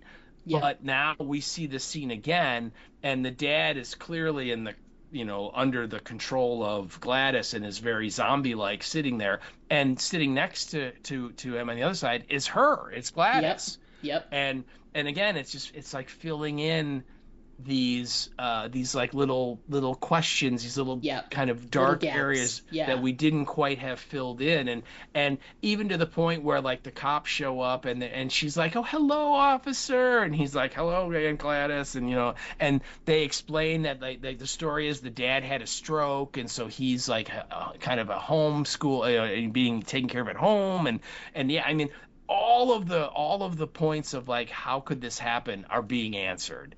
Yeah. And we're getting all this backstory, and we're also learning that Alex has basically been told, do not let anyone know I'm here, do not bring anyone back here, do not associate with anyone other, or I'll either kill your parents or I'll kill the person that you bring back, that Yeah. kind of thing.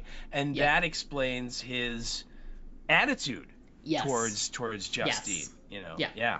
Yeah. And it's in the fact that he's like, he keeps everything quiet, he's not telling anybody anything, he's not revealing any of the secrets, and so he's been manipulated with like, fear for himself and his health and his parents as well.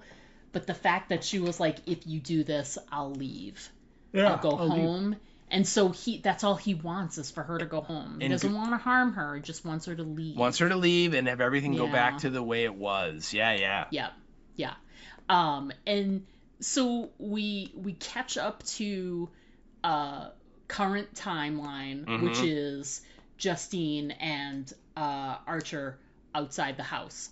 And they're trying to decide whether to go in, and they're like, that's a cop car. If the cops are Yeah. here, should we even go in? They're debating, and then they see the door open, and and Justine looks, and he's like, that's a cop. And he's like, do you know him? And he's like, that's That's Paul. Paul. Oh yeah. And they're like, let's go. So when they go inside, and then it's such a whirlwind from there on out. As soon as that sets everything into motion for Yeah, the finale finale. of the Yeah. movie, and it's Yeah. in motion. It's now, mind you, before they came in, we had this one sort of side thing where his parents were being held upstairs behind a salt line, which is such a like voodoo thing to do, Yep. is the salt line, and you can't break the salt line or it'll, disturb. And there's one upstairs that his parents are behind, and there's another salt line downstairs as There, well. yeah. Yeah. There's one for And the whole Paul, and idea there's is, one for James, and one yeah, for the exactly. parents. Yeah. Yeah, and if you cross it, it'll activate them. It's like a trap. Yeah, and Justine and Archer quickly, activate the one for Paul and James right away.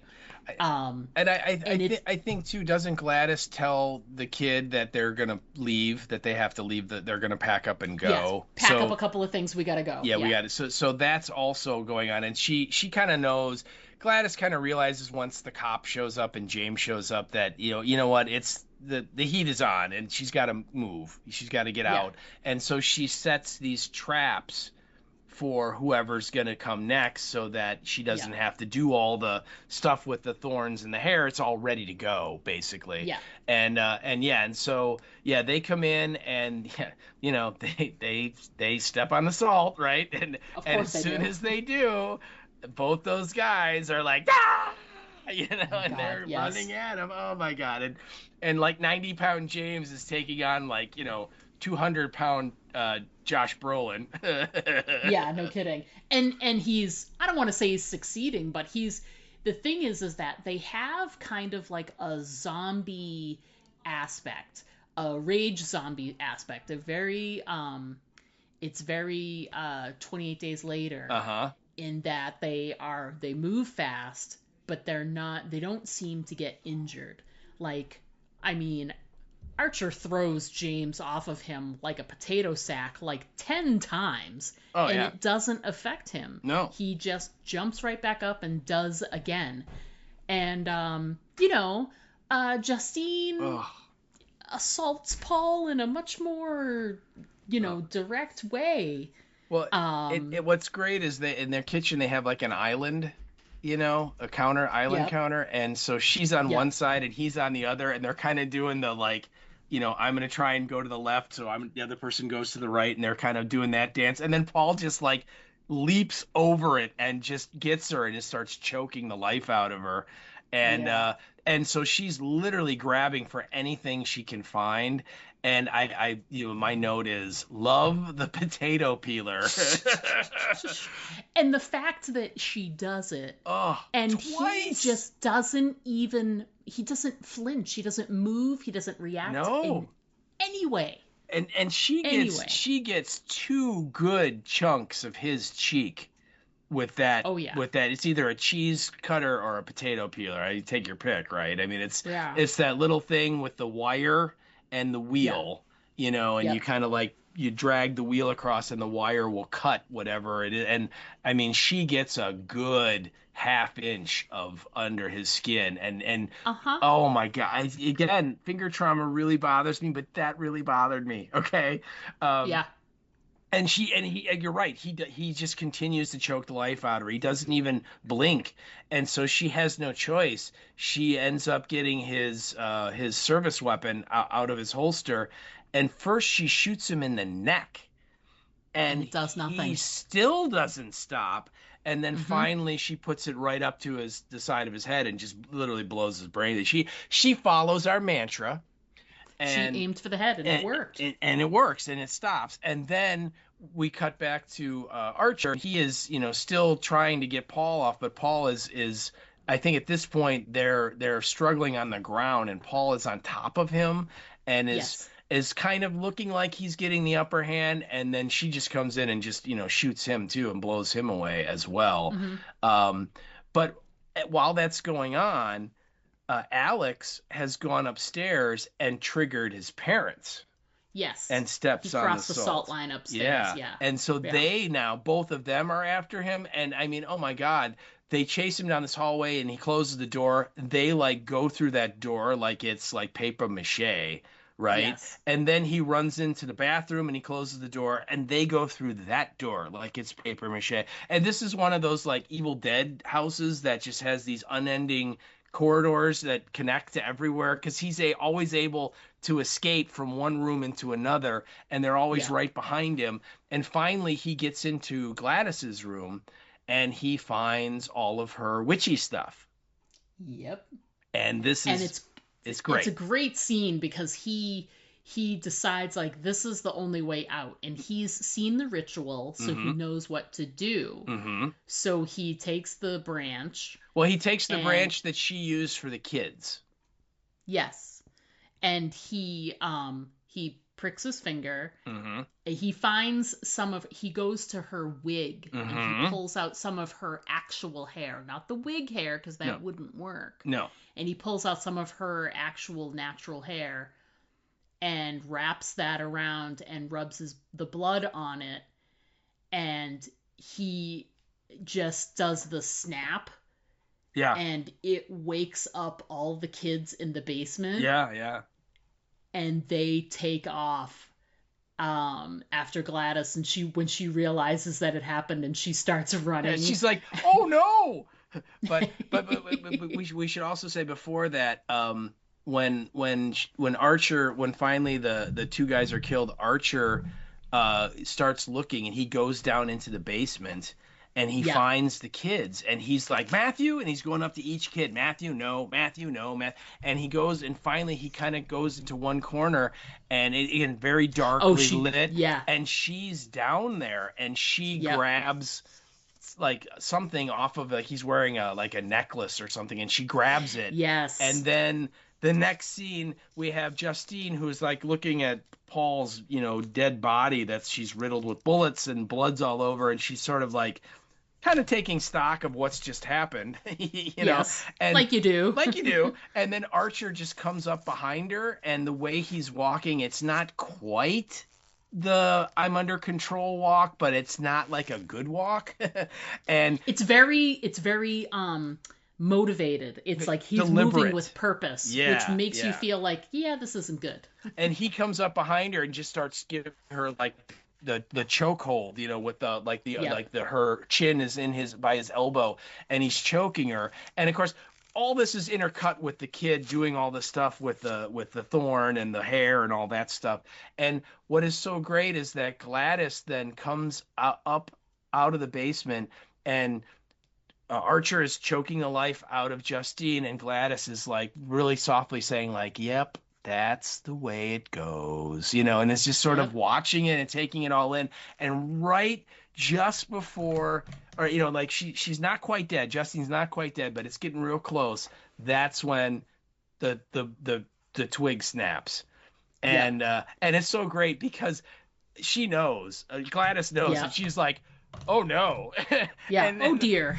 and those kids come tear-assing out of that basement, and like it's great because she just starts running for her life, and Yep. it's almost it's like very slapsticky almost. It's very comedic what happens because she is like literally running through the neighborhood screaming for help, and this like little gaggle of children are going, "Ah!" right behind her.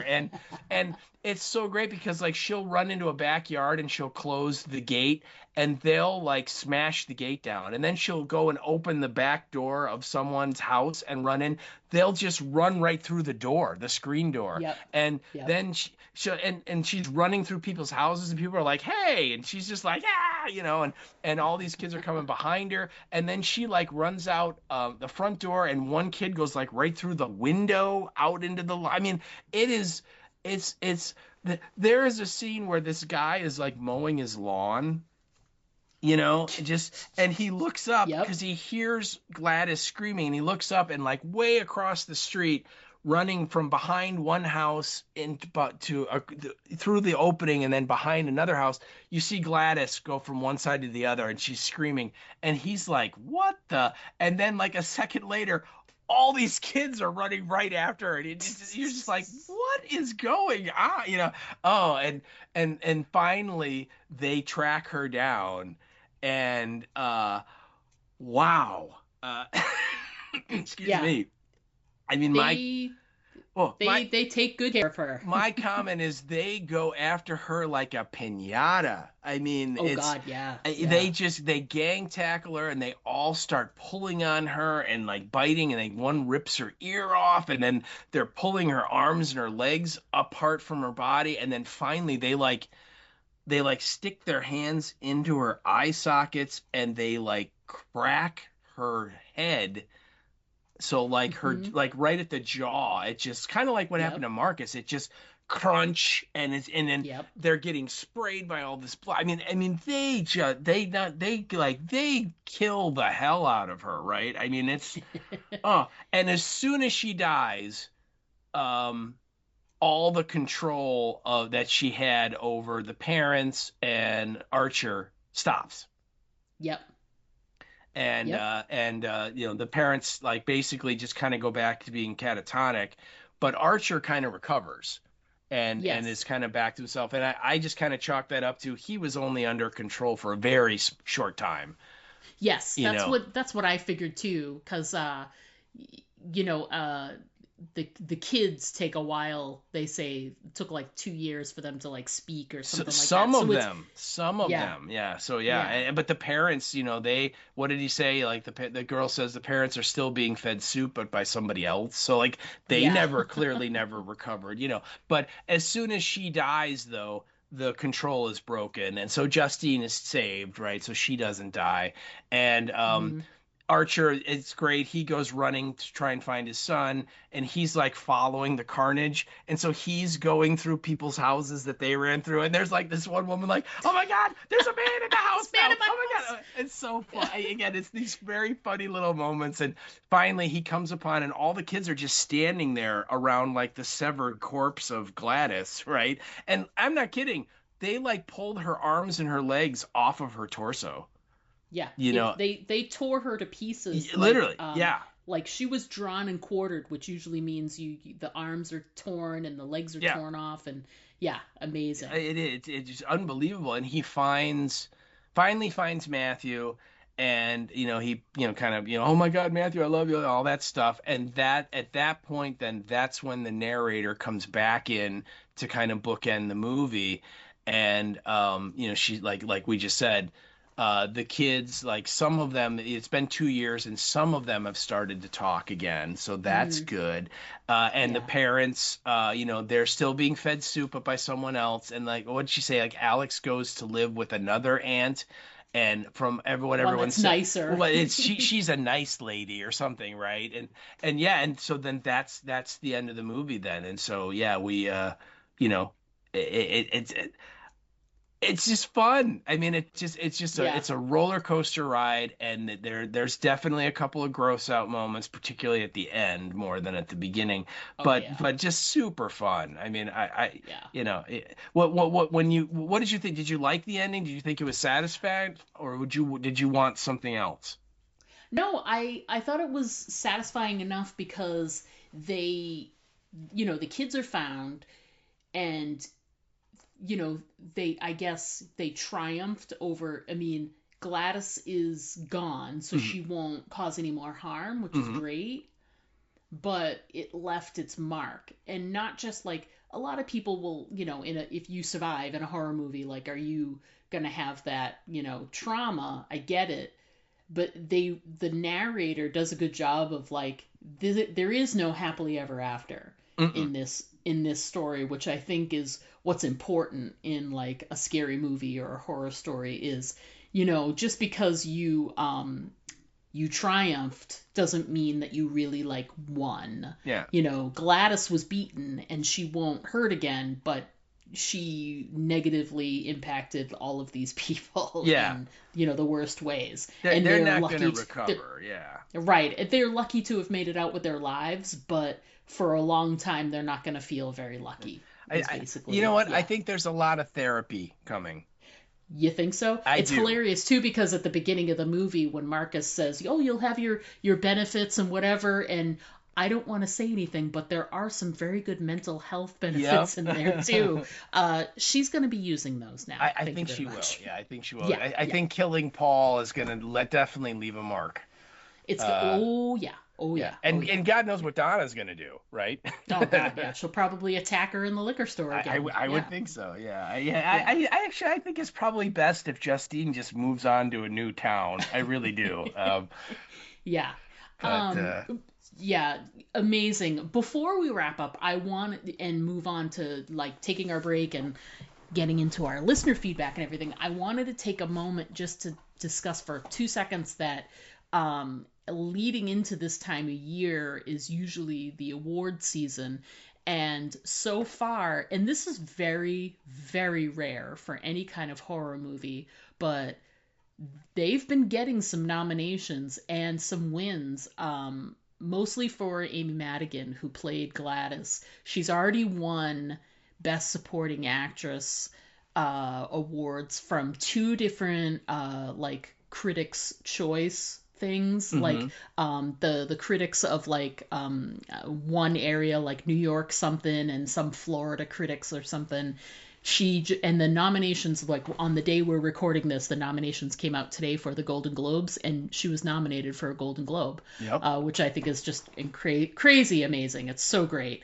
And I think she's got a good shot. I mean, she's already won a couple of Critic Choice Awards. That's the other thing she's nominated for, the actual like, you know, Critics Choice Awards for like the one that's put on the television or Yeah. whatever. Yeah. She was nominated for that one too, but also the Golden Globe nominations today came out and she's nominated. And it's great because it's a great group of people in that category, but she's got a good shot. She's got a lot of respect in the industry, and this was a real success story, this movie, for all of those reasons you said, which is people were drawn to it because of the pop culture thing of it being, this successful movie. I don't normally seek out a horror movie, but I went to go see this movie because of the word of mouth is, basically Yeah. one of the reasons for their success. And Yeah. it's just interesting to at least even see the nomination, which usually doesn't, like we said, doesn't happen for a horror style No. movie. So, Usually they yeah. get kind of relegated into, well, it's not real art. Yeah, exactly. And I say, yeah, I love Amy Madigan, and I mean, oh my God, did she look like she was having fun in this movie? Yeah. And why? How could she Yeah. not? What a great character.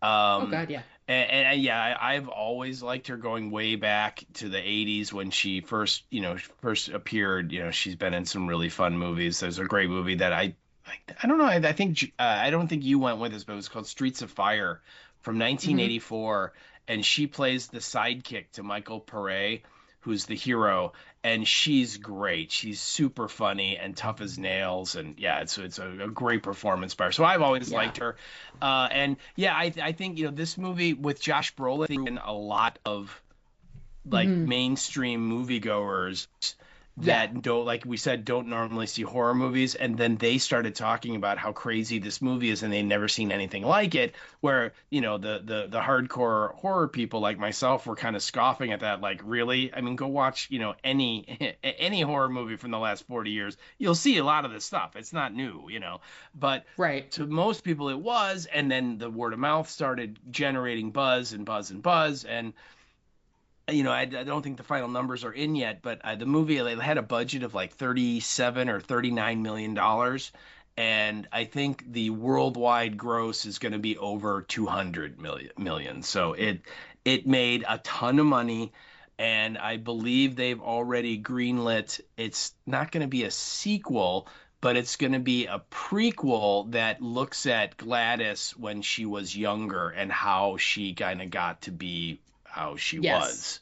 Yeah, I Uh, saw that. Yeah. and I don't know if Amy Madigan's going to be attached to it or not. She might be too old. Maybe they want to go back to when Gladys was like like in her 20s or teens or something. I have no idea what the movie's going to be about, other than it's going to be like her origin story, or at least her in a younger, earlier period, and showing Mm-hmm. her. So that again, Yeah. let's see what they do, because I really like this one. So let's see what that one's like. But yeah, this movie has been a huge success. Made a ton of money, and it's got all this buzz, and I think it's really great too that they're Yeah. getting some of the award stuff. And it wouldn't it be cool if she wins the Golden Globe? I think that'd be I amazing. know. So Yeah, I completely agree. I think that'd be amazing. yeah. All right, folks. So, you know what else is amazing? Taking a break. Taking a break. And Yeah. we're going to do that right now. So, we're going to go ahead and take that quick break. We come back, we're going to discuss. We got some nice listener feedback for this one. We did. And we're going to talk about what's coming up next on the podcast. So everybody, please stick around. Don't make me put the hair on the thingy and break it. Otherwise, you know what happens, because we'll be right back. Now there's about 20 of them out there. What will we do? Don't worry, we're safe in here. They'll never get in. Why is it that in every zombie story, people always think that their safe haven is invulnerable? I know. It's like, hello, the walkers are totally gonna get in. You better get ready for it.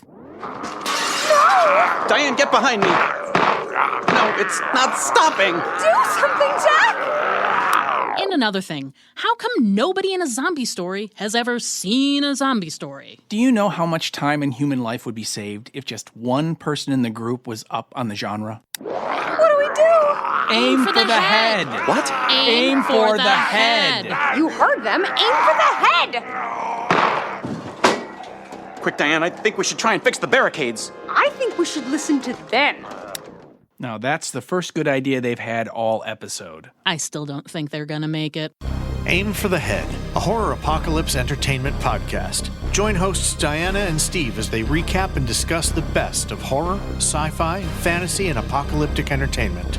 Aim for the Head, available wherever you listen to podcasts. Find us on Instagram and Blue Sky. Hi, I'm Ross Marquand, and you're listening to the Aim for the Head podcast with Diana and Steve. And remember, always aim for the head, because body shots just don't work. Hey there, everybody. We are back. We are going to jump right into our listener feedback. We did great this week. I love when we get feedback like this, which isn't common when we discuss a movie, which is so exciting. So let's just jump right in. Steve, why don't you go first, and we'll take it from there. All right. Well, our first piece of feedback comes from our good pal Bev too. Hello, Bev. How you doing? And she sent this in via the Facebook, and she says, I enjoyed it. But when I first saw it back in the summer, and again, this movie it came out like in May, so it's been out for a long time. She goes, it felt like a film very much of two halves that weren't stitched together successfully. That's an interesting take. However, out of all the films I've watched this year, it's the one I think about the most, and I'm looking forward to watching it again soon. Oh, cool. That's good to know. And then she goes on to say, the kid I sat behind in the cinema summed it up best when he breathlessly said as the credits rolled, I've never seen a film that scared me then made me laugh so much. And yeah, that's true. You know, that the end sequence, as gory as it is very funny. It is. Where you're just you just can't help but kind of smile and laugh. But good feedback, Bev. I hope when you do the rewatch, you will like the film more than you did the first time, because I think there's a lot of good stuff in it. But thanks for sending it in. We really appreciate it. Yeah, it's nice to hear from you. I haven't heard from you in a bit. Excellent. Next up, we got some feedback from our pal Jason Cabassi. Jason, of course, is the He is the, I don't know, the podcast man in chief over at Podcastica. He runs a little network there that has quite a few podcasts, including one of the original Walking Dead podcasts. Yes, he did. The Walking Dead cast. So Jason left us some feedback, which is great. Thank you, Jason. And he says via the Facebooks, this is a great movie on so many levels.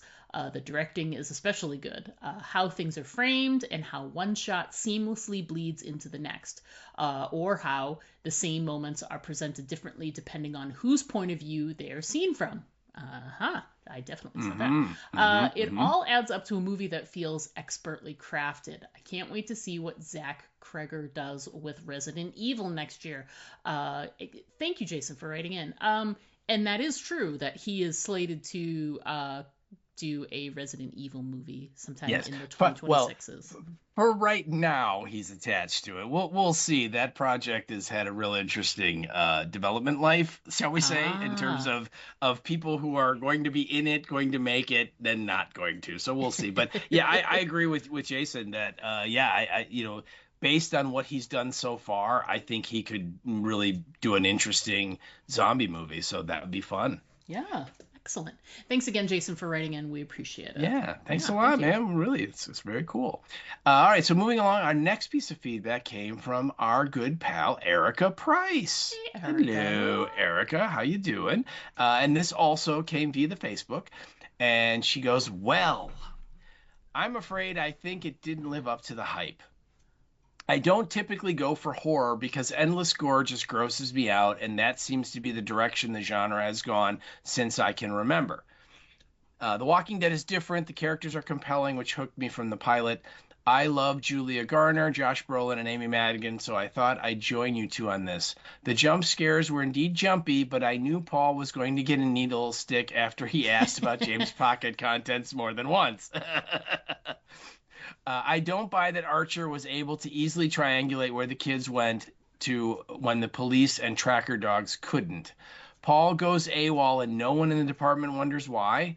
What's with the dreams? Hey, there we go. Was Gladys controlling them? The end scenes were funny with the screaming kids running after Gladys, but I wasn't convinced that none of Alec's neighbors were suspicious of his house with all the newspapers covering the windows and mail strewn in the driveway. I wanted to know how Gladys became a demon. What was up with the tiny tree? And how did Alex have the strength to hold back his berserker parents just by leaning on the bedroom door? She gives it 5 out of 10 locks of hair. Excellent rating system. And some really good questions. You're right. And all I can say about Archer figuring it out and the cops didn't. Did you not hear when I said he was Nancy Drewing the shit out of it? I mean, Yes. that was the whole point. Yes. Right? Yes. So, and he was able to look in areas that the cops didn't. Yeah. But anyway, very, very cool feedback, very fun. And you do raise some interesting questions. But I hope overall you did get some enjoyment out of it because I think it is definitely got some grossy parts to it. But I think it's such a well-crafted movie that it's just fun. And I hope that's what you got out of it. So, Yeah, agreed. but thank you for your feedback. We love it. Always good to hear from you, Erica. Thank you so much for writing in. Next up, friend of the podcast and friend of the people of the podcast, I guess is the way to put it. Voice of the podcast, if you will. Narrator of the podcast. Yes. He sings Pleasant Valley Verde and all that stuff. Yep. He's our guy. He's the official, I don't know, something for the podcast. I don't know. Anyway, clearly we're talking about Joe Griffin. Joe sent us in some feedback via the Facebook Messenger. Way to be different, sir. And he said, in regarding weapons, he says, I really liked this movie. Like David Lynch films, it's a very simple story, and what makes it special is the way in which it's presented. You don't know that you're watching what is essentially a Grimm's fairy tale about a witch who eats children until the filmmakers want you to know that. The constant resetting of the story allows the movie to dole out information at its own pace and only show you what it wants you to see, and it's unapologetically greedy about that. That's a really interesting way to look at it. It's totally true. Yeah, He continues on and says, there's a bit of Rashomon going on here, but it's less about different points of view and more about who has what information. Yep. The most entertaining part of the multiple point of view structure for me was that each section had a different look, feel, and tone, to the glorious extent that the final sequence was played as comedy, and the witch being chased through backyards was a hilarious nod to the end of Ferris Bueller's Day Off, rather than some bog standard horror film good versus evil confrontation. I agree. I think that that's one of the cool parts of the movie, is that they embraced some of the ridiculousness, you know? Mm-hmm. Yeah. Especially, to me, it was less about what they were doing and more about all the people's reactions as they were chasing after Gladys. So it's which crazy. Again, is very much a nod to Ferris Bueller, because when he's running through people's houses and he's like, don't get up, dinner's ready, and all that stuff, you know. Smells delicious and keeps running. Yeah, all that stuff, right? So you definitely get that. And his point on Rashomon, that comparison was brought up, and I had heard that before I had seen the movie. But, and I think Joe's absolutely right. Rashomon is the one story, but you're getting everybody's viewpoint, which is a little bit skewed and different each time. And this, I think it's much more apropos to say it's like what Black Summer did, where you're seeing the same story, but just from different angles. Yes. And each time you see the story again from a new viewpoint, you take what you already know with what this viewpoint's showing you, and it's like helping to fill in the cracks and the shadows. So it's definitely got a bit of Rashomon in there, but it's I don't because the fact that Rashomon, it's all about each individual person has kind of their own version of what happened, and you see all that, and then at the end you kind of see what really happened, and so it's not exactly the same, but so I think Joe's spot on with that. But amazing feedback, absolutely. Yeah, agreed.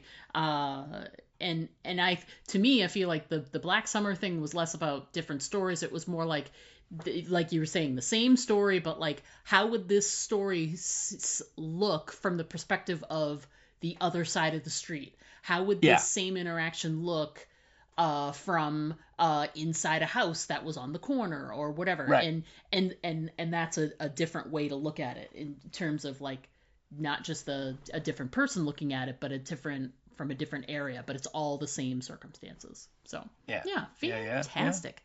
I love it. I love getting feedback when we cover a movie. That never usually happens. I know. That just goes to show, because it was so topical, because this movie is so fresh and so new. Clearly. So just quickly before we wrap up, wanted to remind people that we are going to be covering Fallout Season 2. We are going to be doing weekly coverage. The episodes will start streaming on Wednesday, December the 17th. We will then follow with our regular schedule where we podcast on Mondays. It's going to give you plenty of time, especially going into the holiday season, plenty of time to catch the episode and watch it before we are looking for feedback for the podcast on Monday. So no need to rush through it on Christmas Eve or whatever. You'll have a couple of days. So we are very excited to start talking about Fallout. They're really ramping up the social media and the promos. So I'm very, very, very excited. When we're finished with that, we'll move on to other things. And when we are not talking for 3 hours, we'll have some more stuff to talk about in our next episode. So we'll put a pin in some of those topics and get back to you later. But look forward to Fallout Season 2 is coming, people. We're very excited. New Vegas is coming. Yeah, it's gonna be great. It is. Okie dokie. Okie dokie, indeed. So that's gonna wrap it up for this marathon session of talking about weapons. We look forward to chatting with you folks again, but until then, as always, I'm Diana. And I'm Steve. Don't forget to always aim for the head. 'Cause those body shots, they just don't work. To send us an email, write us at aimfortheheadpodcast@gmail.com. And our Twitter handle is @AFTH Podcast. Pictures and video are always welcome at our Instagram account, Aim for the Head Podcast, all one word. But the best way to keep in touch with us is to just like our Facebook page to get all of our updates in your feed.